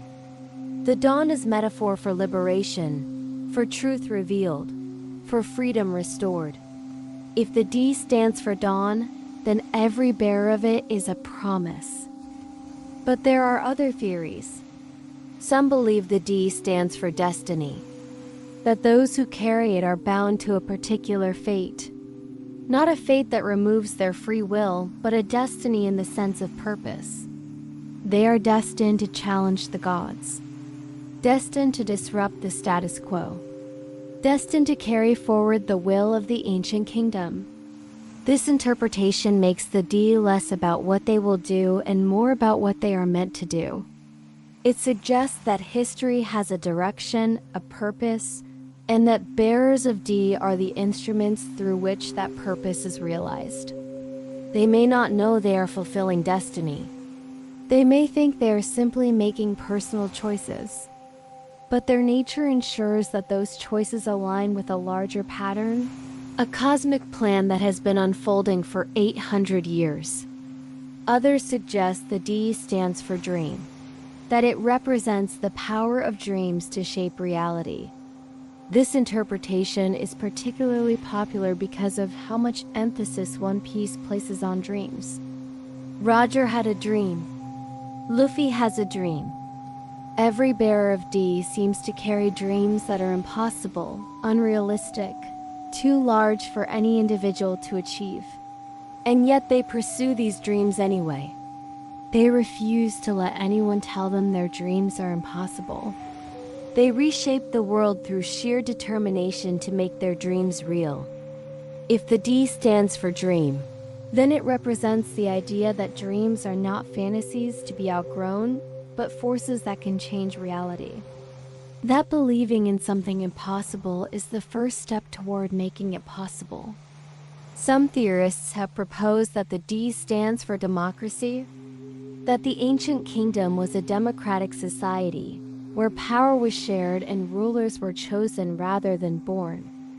This would explain why the world government, ruled by hereditary celestial dragons who claimed divine right to rule, would fear the D so much. The bearers of D would represent an alternative vision of how society could be organized, not through bloodline and hierarchy, but through choice and equality. This interpretation is less supported by direct evidence, but makes philosophical sense. The D represents resistance to tyranny. What better symbol of that resistance than the idea of democracy itself? The idea that no one has the right to rule simply because of who they were born as? And then there is a darker interpretation. Some believe the D stands for devil, that the bearers of D are literally devils in the eyes of the world government. Not evil, but demonic in the sense of being opposed to the divine order. The celestial dragons call themselves gods. The bearers of D are called the natural enemies of God. In religious terms, what is the enemy of God? The devil. This interpretation does not mean that bearers of D are evil. It means they occupy the position in the world's cosmology that is opposite to the gods. They are the challengers, the questioners, those who refuse to accept divine authority. In this reading, the D is a badge of rebellion against heaven itself, a mark that says, "I will not bow to your gods because I do not recognize their divinity." There is also the theory that D stands for drum, the drums of liberation that sound when Luffy awakens gear. 5. The heartbeat of freedom itself. If the D represents these drums, then it is not a word at all, but a sound. A rhythm, the beating of a heart that refuses to stop. This interpretation is newer, emerging only after the revelation of Naiga and the drums of liberation. But it fits. The D could be a visual representation of a drum, a symbol chosen to represent the sound of liberation. And bearers of D would be those whose hearts beat to that rhythm, who carry the drums within them even if they have not yet awakened them, who are, in essence, the music of freedom made flesh. Some have suggested simpler meanings. D for danger, D for defiance, D for doom from the perspective of the world government. Each of these has merit. Each of these captures some aspect of what the D represents. But perhaps the truth is that the D means all of these things, or none of them. Perhaps it is not a word at all, but a symbol whose meaning transcends language. A mark that carries significance beyond what can be expressed in any single term. Or perhaps, and this is the most mysterious possibility, the D is actually part of a longer word or phrase. Not D by itself, but D followed by something that has been lost. We see the pattern in names. Monkey D. Luffy, Gal de Roger. The D is always followed by a period, as if it is an abbreviation, an initial standing for something longer. What if there was originally a full word there? What if bearers of the ancient kingdom had names like Monkey Don Luffy or Galdream Roger? And over time, through 800 years of hiding and suppression, the full word was lost. Only the initial remained.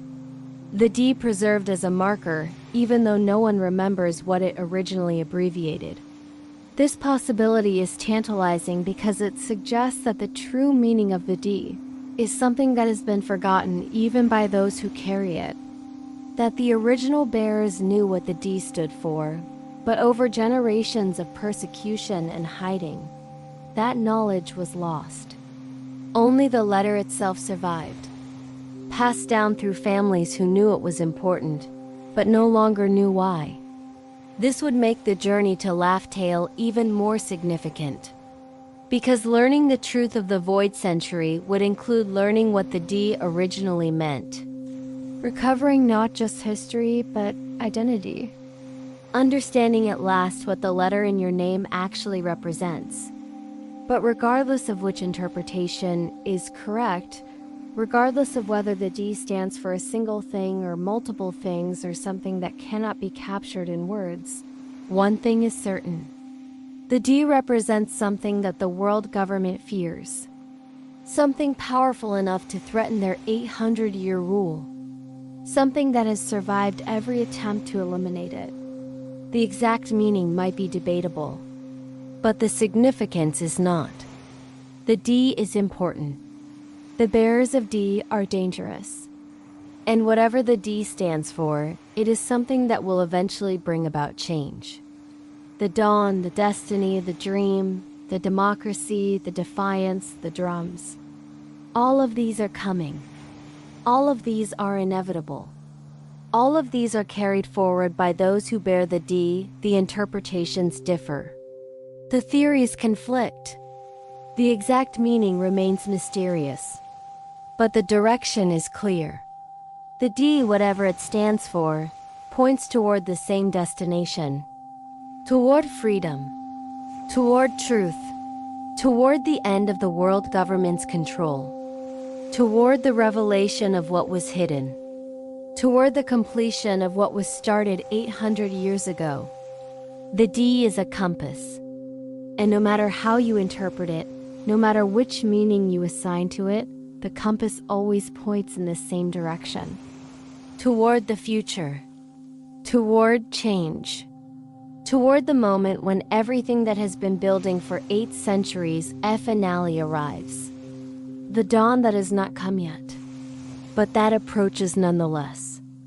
Inevitable as sunrise. Unstoppable as time itself. The D guarantees it.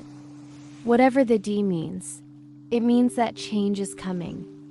And nothing the world government does can prevent it. The dawn approaches. And the bearers of D will bring it.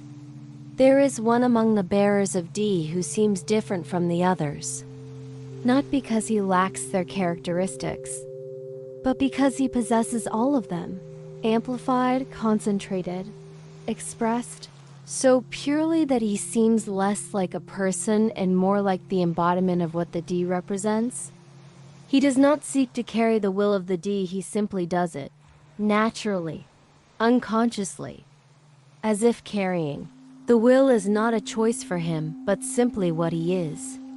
This person has already been mentioned many times in this tale, but now we must speak of him directly. Monkey D. Luffy, the one who carries them all. Luffy carries Roger's will, not because Roger passed it to him directly. They never met. Roger died before Luffy was born, but the will does not require direct transmission. It passes through inspiration, through example, through the alignment of spirits across time. Roger wanted to find the One Piece, to learn the truth, to reach Laugh Tale. Luffy wants the same things. Not because he knows what Roger wanted, but because he carries the same spirit, the same desire for freedom and adventure, the same refusal to accept that anything is truly impossible, the same tendency to inspire loyalty in everyone he meets. Roger started the Great Pirate Era, and Luffy is the culmination of it. The one that era was waiting for. The one Roger knew would eventually come. Luffy carries Joy Boy's hope. Joy Boy made promises 800 years ago. Promises he could not keep. Promises that were interrupted by defeat, by the fall of the ancient kingdom, by the erasure of the Void Century. But those promises did not die. They waited. They persisted in stone and legend, in the memories of those who refused to forget. And now Luffy walks the same path Joy Boy walked. Not consciously. Not because he knows about Joy Boy or understands what those ancient promises were, but because his nature aligns with Joy Boy's nature. He liberates without trying to. He brings joy without planning it. He challenges gods without recognizing them as gods. He is Joy Boy returned, not through reincarnation, but through the appearance of the same spirit in a new time.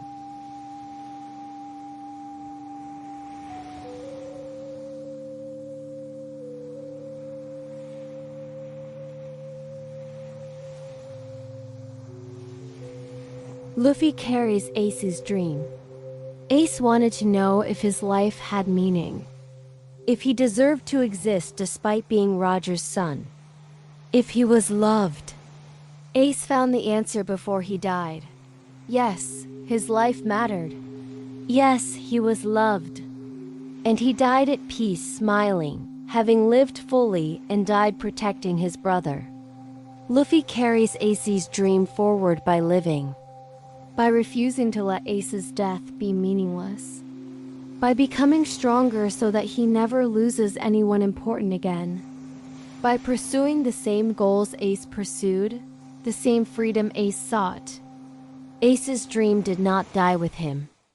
It transferred to Luffy, and Luffy will complete it by becoming the Pirate King, by proving that those who carry the D can achieve what they set out to achieve, by giving meaning to every sacrifice that was made along the way. Luffy carries Odin's truth. Odin learned the secrets of the Void Century. He knew what happened. He understood what the D meant. He carried that knowledge back to Wano and tried to prepare his country for what was coming. He died before he could complete his mission, but he left behind a prophecy. A prediction that in 20 years, the dawn would come. That someone would arrive to open Wano's borders and defeat Kaido. Luffy fulfilled that prophecy. Not because he knew about it, but because his path naturally led him there. And in fulfilling Odin's prophecy, Luffy proved that the knowledge Odin carried, the truth he understood, was real and powerful and destined to be revealed. Luffy will carry that truth forward to Laugh Tale. He will learn what Odin learned. And unlike Odin, he will have the opportunity to do something about it. Luffy carries Dragon's revolution. Dragon fights against the world government directly. He leads an army. He plans strategies. He works to overthrow the system through organized resistance. Luffy does not do any of this. He does not plan revolutions. He does not organize armies. He does not strategize about how to bring down the world government. And yet, everywhere Luffy goes, he creates revolution. He frees kingdoms from tyrants. He disrupts the world government's control. He inspires people to believe that change is possible. Luffy is his father's son not through deliberate choice, but through shared nature.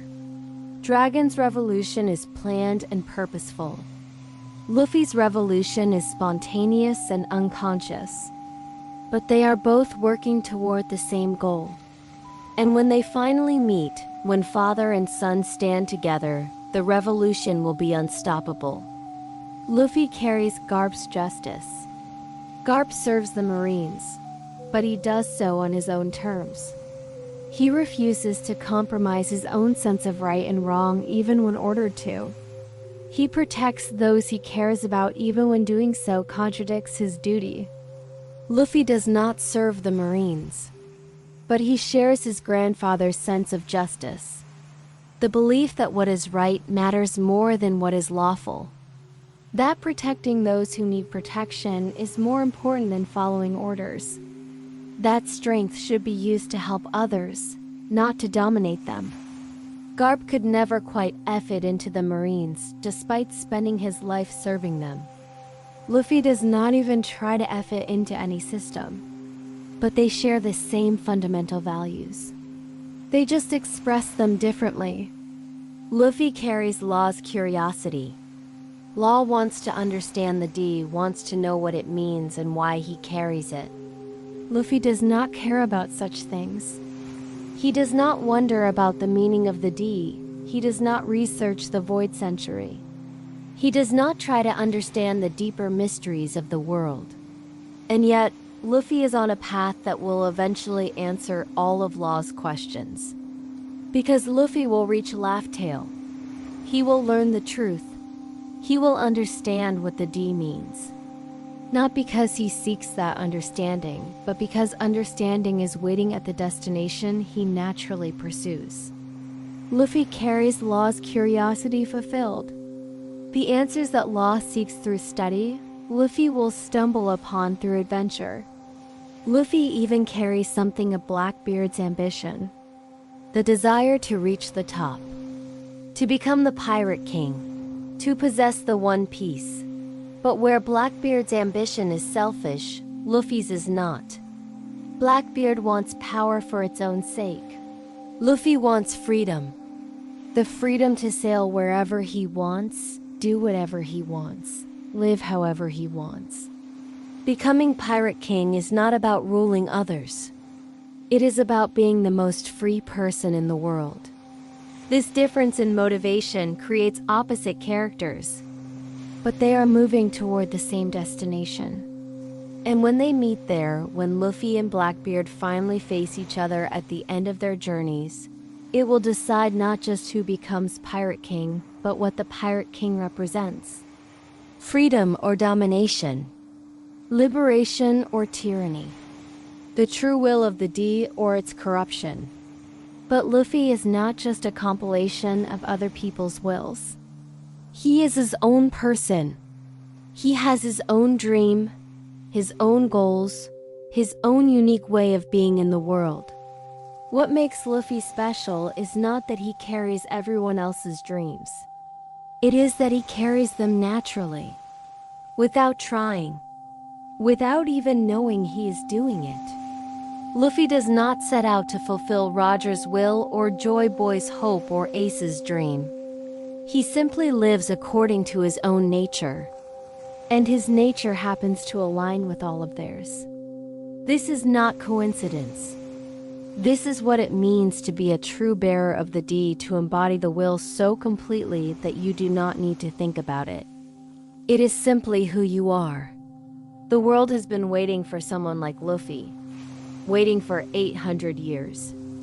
Waiting for a bearer of D who possesses not just some characteristics of the will, but all of them. Who is strong enough to challenge the gods. Who is free enough to inspire others. Who is joyful enough to laugh at death. Who is determined enough to never give up. Who is compassionate enough to help everyone he meets. Who is simple enough to cut through all the complexity and see what truly matters. Who is, in essence, the perfect vessel for the will of D. Luffy does not know he is this person. He does not think of himself as special or chosen or destined. He just wants to be the Pirate King. He just wants to have adventures with his friends. He just wants to be free. But in pursuing these simple desires, in living according to his simple nature, Luffy fulfills prophecies. He completes ancient promises. He carries forward the dreams of everyone who came before him. He becomes the culmination of 800 years of inherited will. He becomes the one that Joy Boy was waiting for, that Roger knew would come, that the world government has been dreading, the one who carries them all. And this is why Luffy will succeed where others have failed.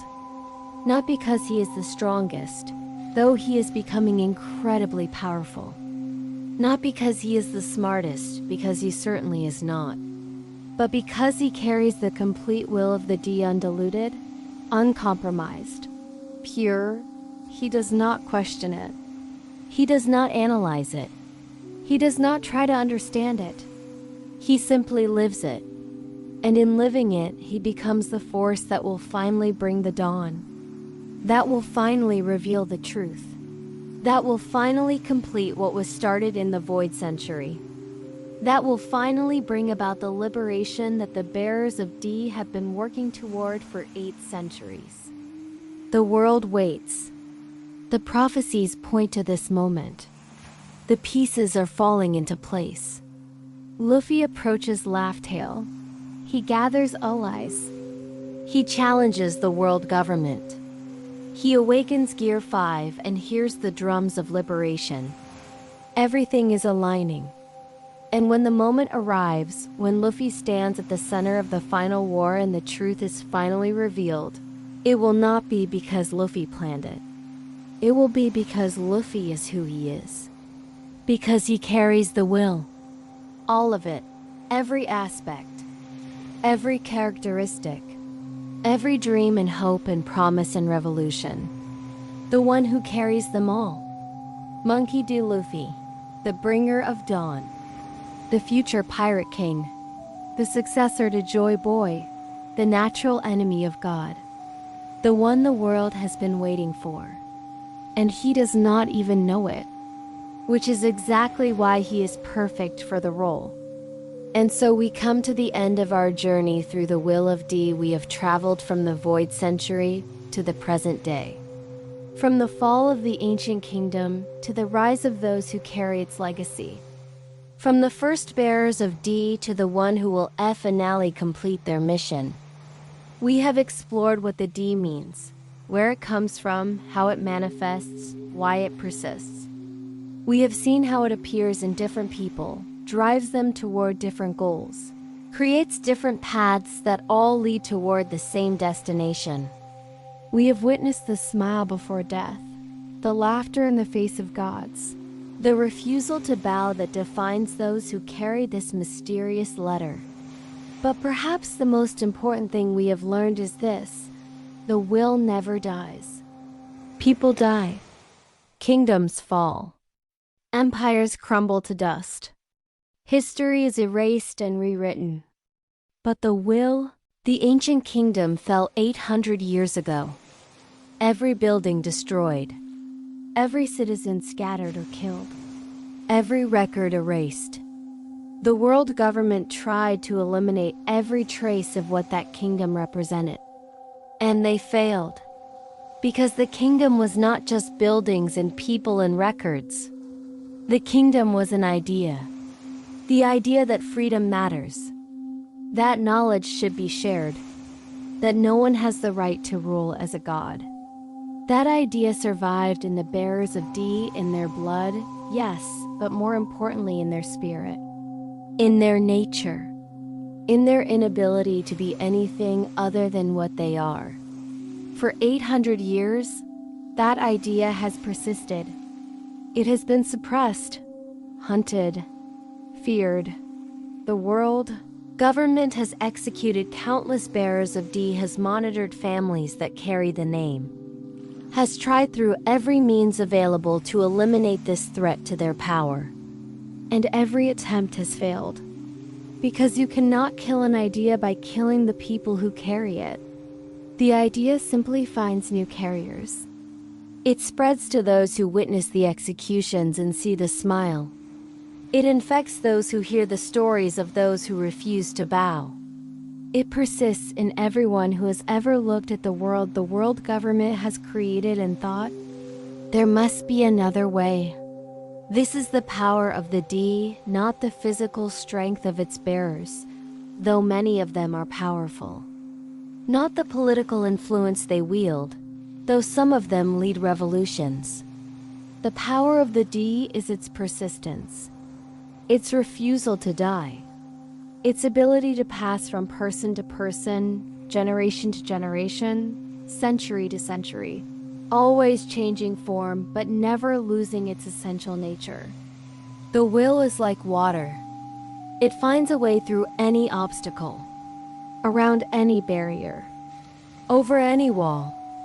You can dam it, but it simply builds pressure. You can divert it, but it simply finds a new channel. You can try to contain it, but eventually, inevitably, it breaks through. The world government has been trying to contain the will for 800 years. They have built systems of control. They have created laws forbidding certain knowledge. They have established hierarchies where they sit at the top, unreachable, untouchable, calling themselves gods. They have done everything possible to create a world where the will cannot express itself, where freedom is limited, where dreams are controlled, where resistance is punished. And it has not worked. The will persists. In pirates who sail the seas, in revolutionaries who fight against the system, in scholars who seek forbidden knowledge, in ordinary people who refuse to accept their assigned place in the hierarchy. The will is everywhere. The D is simply its most concentrated expression. And now, after 800 years, the will is stronger than ever. Not because more people carry the letter D, but because more people carry the spirit it represents.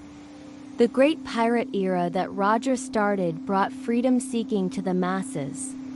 People who had never questioned the world suddenly began to question. People who had never dreamed of adventure suddenly began to dream. People who had accepted the world government's control suddenly began to resist. Roger's final words did more to spread the will than any planned revolution could have. He made freedom contagious. He made the desire for liberation spread like wildfire. And that fire has been burning for over 20 years, growing stronger, consuming more, approaching the moment when it will finally engulf everything the world government has built. The bearers of D did not plan this. They did not coordinate. There is no secret organization of D bearers working together toward a common goal. They are scattered across the world. They often do not even know each other exists. Some serve the Marines. Some lead revolutions. Some are pirates. Some are scholars. They have different goals, different methods, different understandings of what they carry. And yet, they are all moving in the same direction, all working toward the same end, even if they do not realize it. This is the nature of the will. It does not need planning or coordination. It simply expresses itself through anyone who carries it. And the collective result of all these individual expressions is a force that the world government cannot stop. The dawn is coming. This is not prophecy. This is certainty. Not because fate demands it or destiny requires it, but because the will demands it.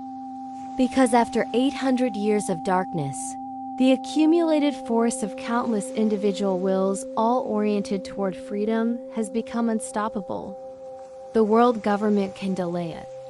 They can fight against it. They can try to stop specific individuals. But they cannot stop the will itself. They never could. They just did not realize it. They thought that by erasing the void century, by killing bearers of D, by maintaining control for 800 years, they had won. But they only delayed. And every year of delay made the eventual reckoning more certain, more powerful, more complete. Luffy will reach Laugh Tale. He will learn the truth. He will reveal what was hidden. He will complete what Joy Boy started. This is certain not because of prophecy, but because of nature. Luffy's nature drives him toward this destination as inevitably as water flows downhill. He cannot stop himself from pursuing it any more than he can stop breathing. And when he reaches it, when the truth is revealed, when the One Piece is found and the world learns what the D truly means, everything will change. The world government will fall. The celestial dragons will lose their power. The systems of control that have governed for 800 years will crumble. And a new age will begin. An age of freedom. An age of truth. The dawn. But the will does not end there. Even when the world government falls. Even when the truth is revealed. Even when the liberation that bearers of D have been fighting for is achieved, the will persists. Because the will is not just about defeating a specific enemy. It is about a way of being in the world. About refusing to accept tyranny in any form. About maintaining freedom once it is won. About ensuring that what was fought for is not lost again. The bearers of D will not disappear when their current mission is complete. They will continue. New challenges will arise. New forms of oppression will emerge, and new bearers of the will, whether they carry the letter D or not, will rise to face them. This is the eternal nature of the will. It is not a goal to be achieved and then set aside.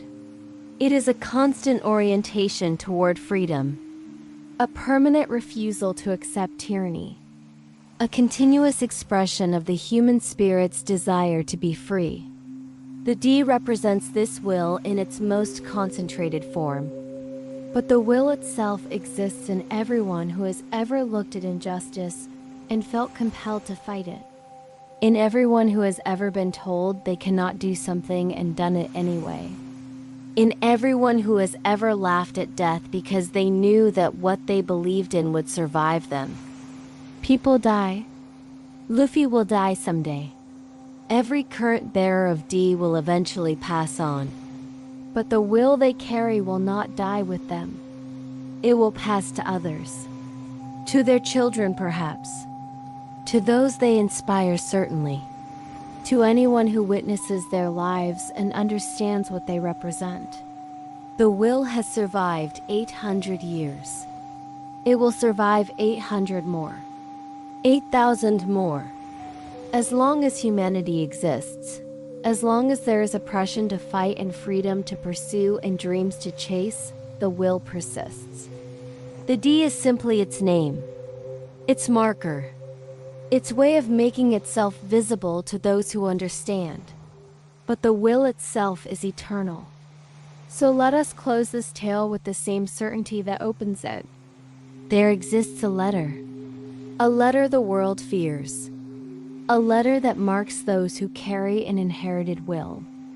A letter that has persisted for 800 years despite every attempt to eliminate it. That letter is D, and what it represents, what it has always represented, what it will always represent is this: the will to be free, the refusal to bow, the smile before death, the laughter in the face of gods. The dream that persists beyond any individual dreamer. The hope that survives any darkness. The dawn that must eventually come no matter how long the night. The will of D never dies. It only passes on. From generation to generation. From person to person. From heart to heart. Forever. Eternally. Until freedom is won. Until truth is known. Until the dawn arrives. And even then, even after victory, the will persists. Because freedom must be maintained. Truth must be protected. Dawn must be defended against those who would bring back the night. This is the will of D. This is what the bearers carry. This is why the world government fears them. This is why they will ultimately prevail. Not because they are stronger, though many are strong. Not because they are smarter, though some are brilliant. But because they carry something that cannot be killed, cannot be erased, cannot be stopped. They carry the will, the eternal, unstoppable, inevitable will toward freedom. And that will, that fundamental human desire to be free, is the most powerful force in any world. More powerful than any weapon. More powerful than any government. More powerful than any god.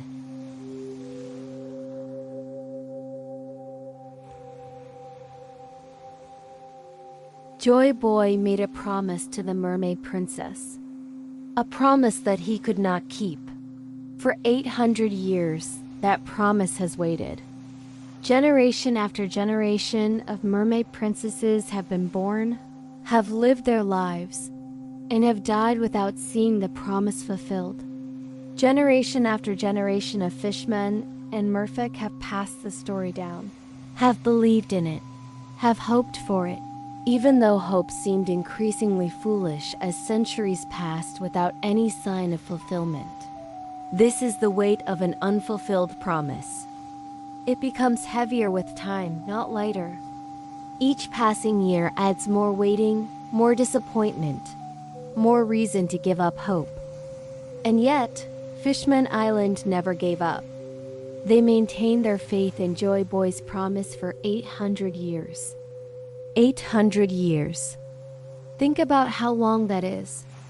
Empires rise and fall in less time. Languages evolve into completely different forms. Entire civilizations disappear and are forgotten.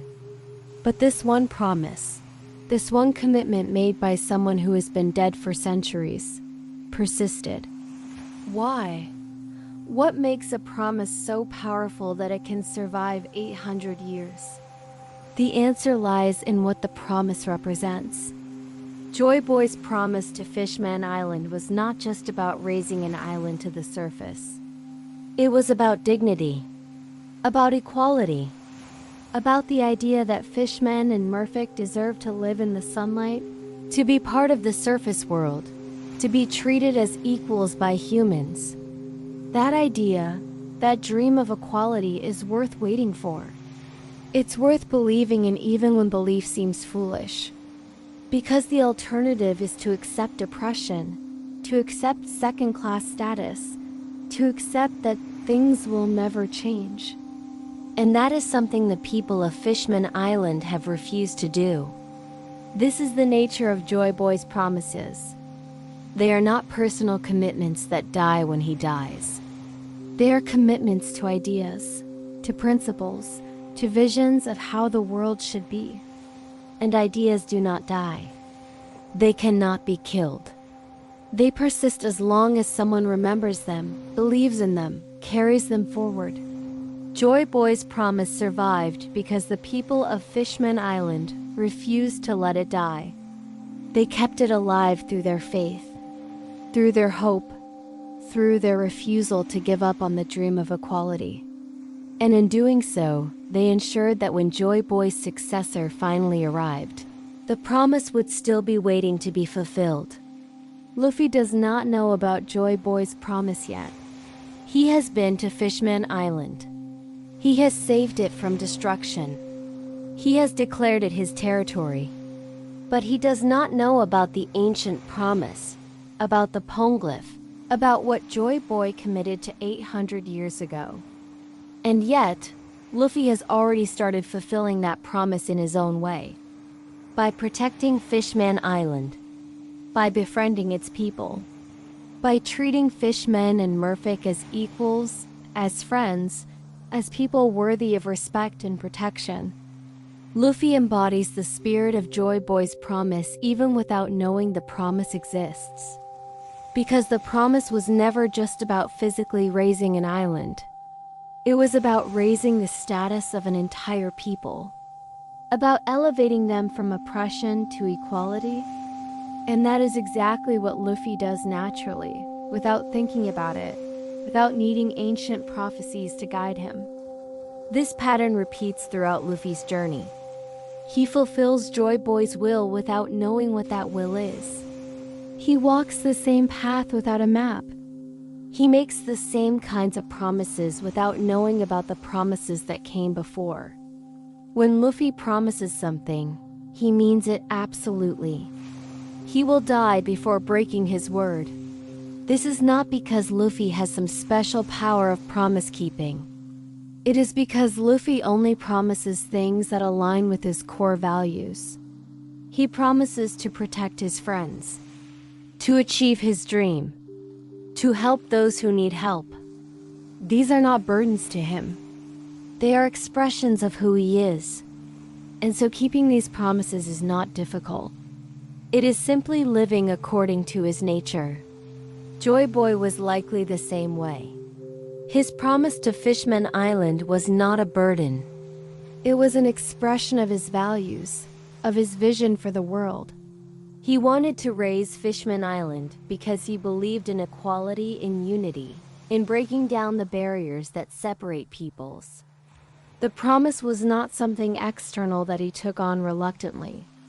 It was something internal that he expressed outwardly. And when he could not fulfill it, when defeat prevented him from completing what he started, the promise did not feel like a failure of will or commitment.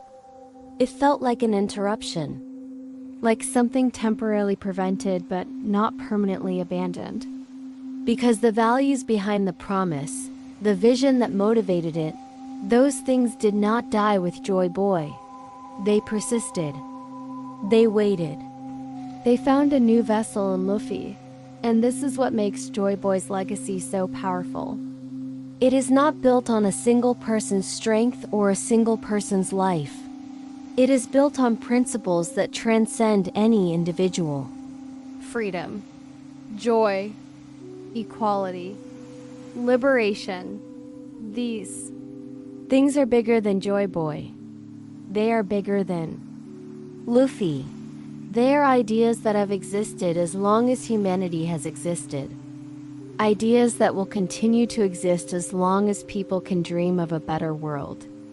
Joy Boy gave these ideas a name, a story, a promise. But he did not create them.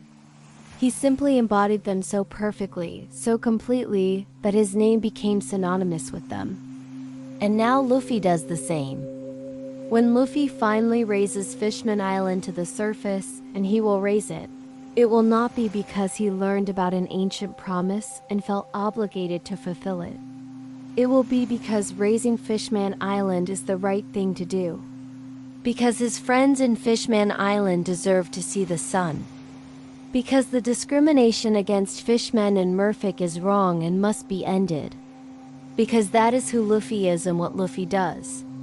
He will fulfill Joy Boy's promise without even realizing he is doing so. And in that unconscious fulfillment lies the greatest proof that Joy Boy's will has truly returned. Not as an imitation or a deliberate recreation, but as a natural expression of the same spirit appearing in a new time. In a new person, ready to complete what was started so long ago. The weight of 800 years of waiting will be lifted. The promise will be kept, and the people who maintained faith through centuries of darkness will finally see the dawn they were promised. Not because Joy Boy returned from the dead to keep his word personally, but because his promise was bigger than him. It belonged to the world, and the world, through Luffy, will finally make it real. Throughout Joy Boy's story, throughout all the prophecies and legends that have accumulated around his name, certain symbols appear again and again. The sun, the dawn, light returning after darkness. These are not accidental images. They carry deep meaning, pointing toward what Joy Boy's return truly represents. Not just a change in who holds power, but a fundamental shift in the nature of the world itself. From night to day, from darkness to light, from the long centuries of the world government's rule to something new, something brighter, something that has been waiting to be born for 800 years. The sun appears in multiple forms throughout this tale. Nika, the sun god, whose power Joy Boy wielded. The sunlight that Fishman Island has been denied, living 10,000 meters below the surface in darkness. The dawn that Wano has been waiting for, the opening of its borders and the end of its isolation. The sunrise that follows the long night of the Void Century. All of these images point toward the same thing: illumination, revelation, truth. The sun does not hide. It cannot be contained or controlled. When the sun rises, everything is revealed. Shadows disappear. Secrets become visible. What was hidden in darkness is exposed to the light of day. This is what the world government fears most. Not Luffy's strength, though they fear that too. Not the ancient weapons, though they desperately want to control those. What they fear most is illumination. The truth being revealed. The Void Century being explained.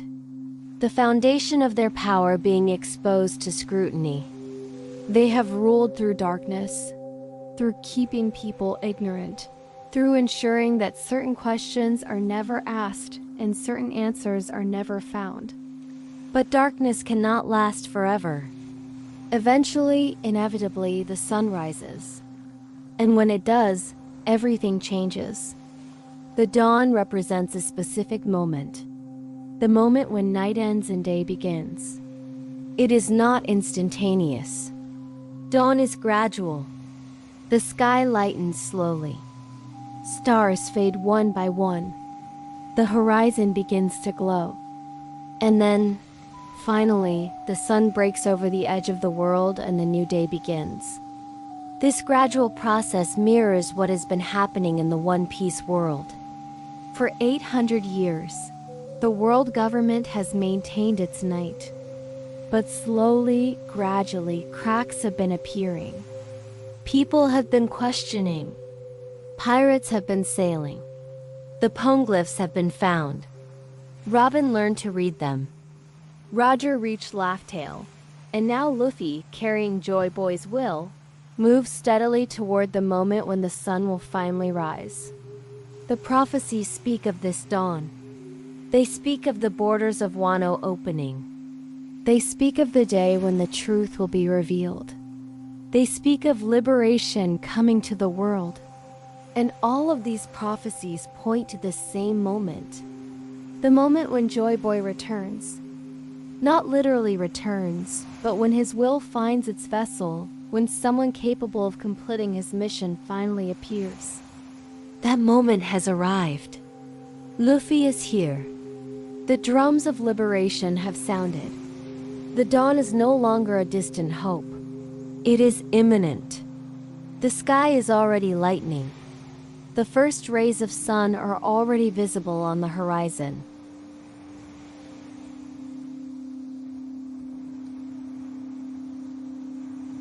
But what will this new age actually look like? What happens after the dawn? This is harder to predict, but we can imagine based on what Joy Boy represented. The new age will be an age of freedom. Not the fake freedom of piracy, where the strong take what they want and the weak suffer. But real freedom. The freedom to pursue your dreams without someone else's boot on your neck. The freedom to live where you choose, with whom you choose, however you choose. The freedom that comes from equality, from mutual respect. From a world where power does not automatically grant the right to rule over others. The new age will be an age of truth. The void century will be explained. The true history of the world will be taught. The poneglyphs will be read publicly. People will understand how the world government came to power and what it destroyed to maintain that power. And with that understanding will come choice. The choice to accept that system or reject it. The choice to build something new or maintain what exists. For 800 years, people have not had that choice because they did not have the information necessary to make it. The dawn brings information. It brings knowledge. It brings the ability to choose based on truth rather than propaganda. The new age will be an age of unity. Fishman Island will rise to the surface. The red line might fall or be altered. The barriers between different seas, different peoples, different nations will be reduced or eliminated. The world will become more connected, more integrated, more capable of functioning as a whole rather than as separated pieces controlled from a single center. This does not mean everyone will agree or get along perfectly, but it means the artificial divisions, the structures designed to keep people separate and therefore easier to control, will be removed. People will be free to connect or not connect based on their own choices rather than on geographic or governmental restrictions. The new age will be an age of joy. This is perhaps the most important aspect. The world under the world government has been marked by fear, control, and suppression. People live in anxiety about saying the wrong thing, asking the wrong question, pursuing the wrong dream. The celestial dragons can kill anyone they want with no consequences. The Marines enforce laws that often prioritize order over justice. The entire system is designed to make people small, obedient, afraid. But joy cannot exist in that environment. Real joy requires freedom. It requires safety. It requires the confidence that you can be yourself without punishment. The new age will create space for joy to flourish. Not perfect joy, because life is never perfect, but the possibility of joy, the right to pursue it, the freedom to laugh without fear. This is what Joy Boy has been waiting for. This is what 800 years of prophecy and preparation have been building toward. Not a perfect world, because perfection is impossible, but a better world, a freer world, a world where the mistakes of the past can be learned from rather than hidden.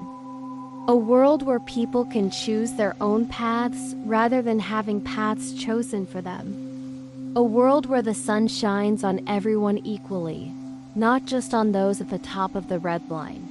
And Luffy will bring this dawn. Not because he plans to, not because he understands the full scope of what he is doing, but because bringing the dawn is who he is.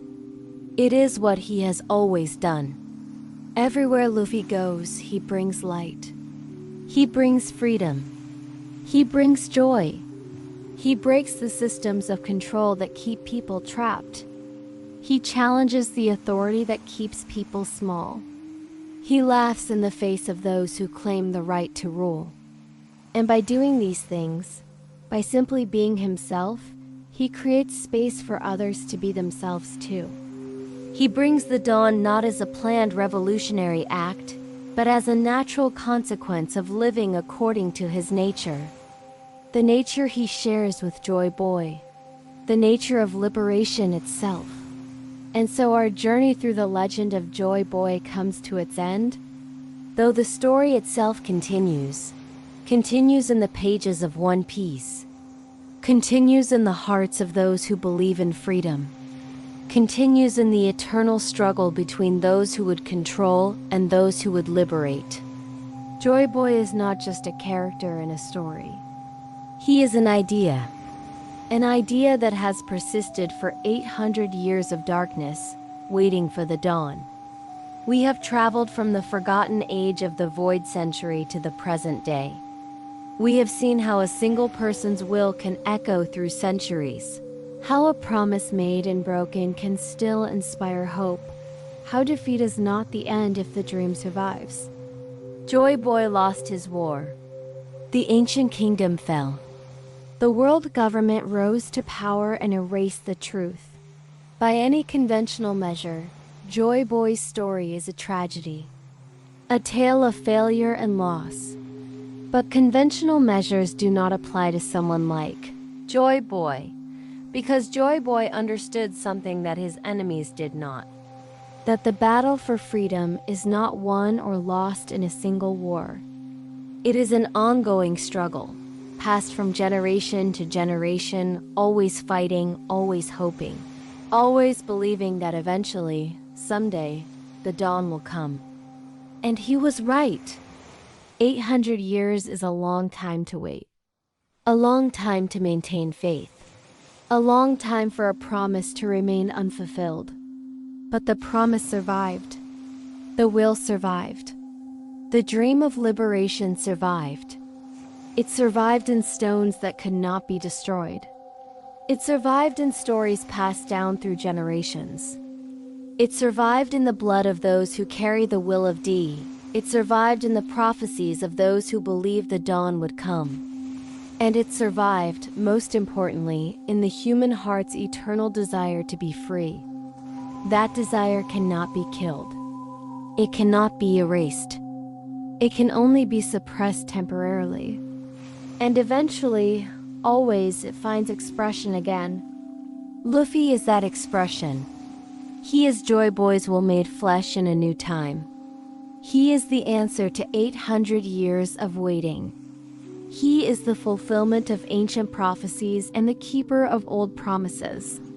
But he is also just himself. Just a boy who wants to be the pirate king. Just a captain who wants to protect his friends.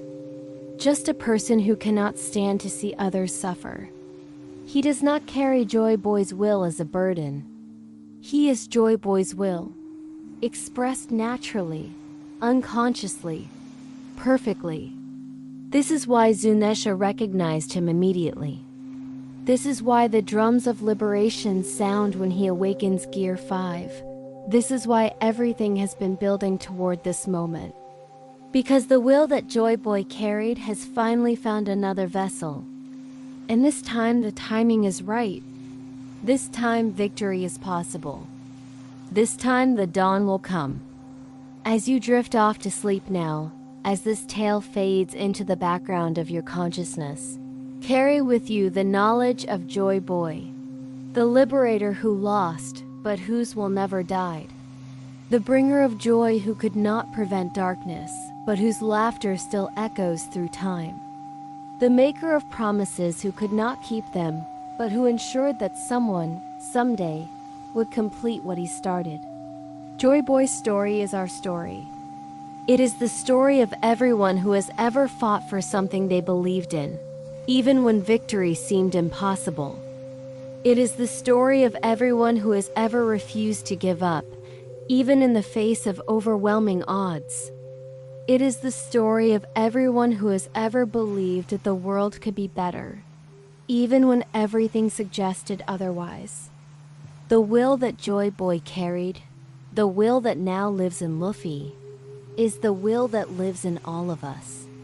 The will to be free, the will to protect what we love, the will to laugh in the face of despair, the will to believe in dawn even in the deepest night. This will cannot die. It has survived 800 years in the world of One Piece. It has survived for as long as humanity has existed in our world. It will continue to survive, waiting for those brave enough to carry it forward, to express it in their own lives, to fight their own battles for liberation in their own ways. Sleep now with the knowledge that Joy Boy's mission, though incomplete, was not a failure. Sleep knowing that the promises made so long ago will be fulfilled. Sleep believing that the dawn is coming, in the world of One Piece and perhaps in our world too. Sleep and dream of liberation. Dream of laughter that cannot be suppressed. Dream of joy that survives even in darkness. Dream of freedom that waits patiently for its moment to bloom. Dream of the sun rising after a long night. Dream of the drums of liberation beating once more. Dream of Joy Boy and of the boy named Luffy who carries his will. Dream of the dawn that is surely, certainly, inevitably coming. The legend of Joy Boy is not over. It has only just entered its final chapter. And that chapter will be written not in the past, but in the present and future. Written by Luffy and his crew. Written by everyone who believes in freedom. Written by the very act of refusing to accept the world as it is and daring to imagine what it could be. Joy Boy planted the seed 800 years ago. It has been growing in darkness all this time, roots spreading deeper and deeper. And now, finally, it is ready to break through into the light, ready to bloom, ready to transform the world. This is the promise of Joy Boy, not that he would return personally to save everyone, but that his will would persist until someone capable of completing his mission appeared. That promise has been kept. The will has persisted. The worthy inheritor has arrived. And now the true liberation, the liberation that Joy Boy died fighting for, the liberation that was interrupted but never abandoned, will finally be achieved. The sun will rise. The darkness will end. The truth will be revealed. The promises will be kept. The laughter will return. The joy that gives Joy Boy his name will fill the world once more. Sleep peacefully with this knowledge. Dream of liberation. Dream of dawn. Dream of Joy Boy and the will that never dies. Let the drums of liberation beat softly in the background of your rest. Let the promise of a better world give comfort to your night. And when you wake, remember that in your own way, in your own life, you too carry this will. You too can bring joy to those around you. You too can fight for freedom in whatever form that takes. You too can refuse to let darkness have the final word. The story of Joy Boy is the story of hope. Hope that persists through centuries. Hope that survives defeat. Hope that waits patiently for its moment. Hope that eventually, always finds a way to win. That hope lives in Luffy now. But it also lives in all of us. In anyone who refuses to give up on their dreams. In anyone who stands up for what they believe in. In anyone who brings laughter to dark times. In anyone who remembers that joy is not just an emotion, but a form of resistance, a way of being, a choice to live fully even when circumstances suggest we should merely survive. Good night, and may your dreams be filled with the echoes of liberation, the rhythm of drums that sound from the heart of freedom itself, and the certain knowledge that no matter how long the night, dawn always comes. Joy Boys will lives on. The promise remains. The mission continues. And the sun, even now, even in this moment, is rising over the horizon of a new age. An age of freedom. An age of truth. An age of joy. The age that Joy Boy dreamed of 800 years ago. The age that Luffy will bring into being. The age that we all, in our own ways, help to create every time we choose liberation over oppression, truth over lies, joy over despair, hope over resignation. Rest now. The legend is told. The will persists. The dawn is coming. And Joy Boy, through Luffy, through all of us who carry that will, lives on, forever, eternally. Unstoppable as the sunrise, inevitable as hope itself. This is the legend of Joy Boy. This is the promise of liberation. This is the will that never, ever dies.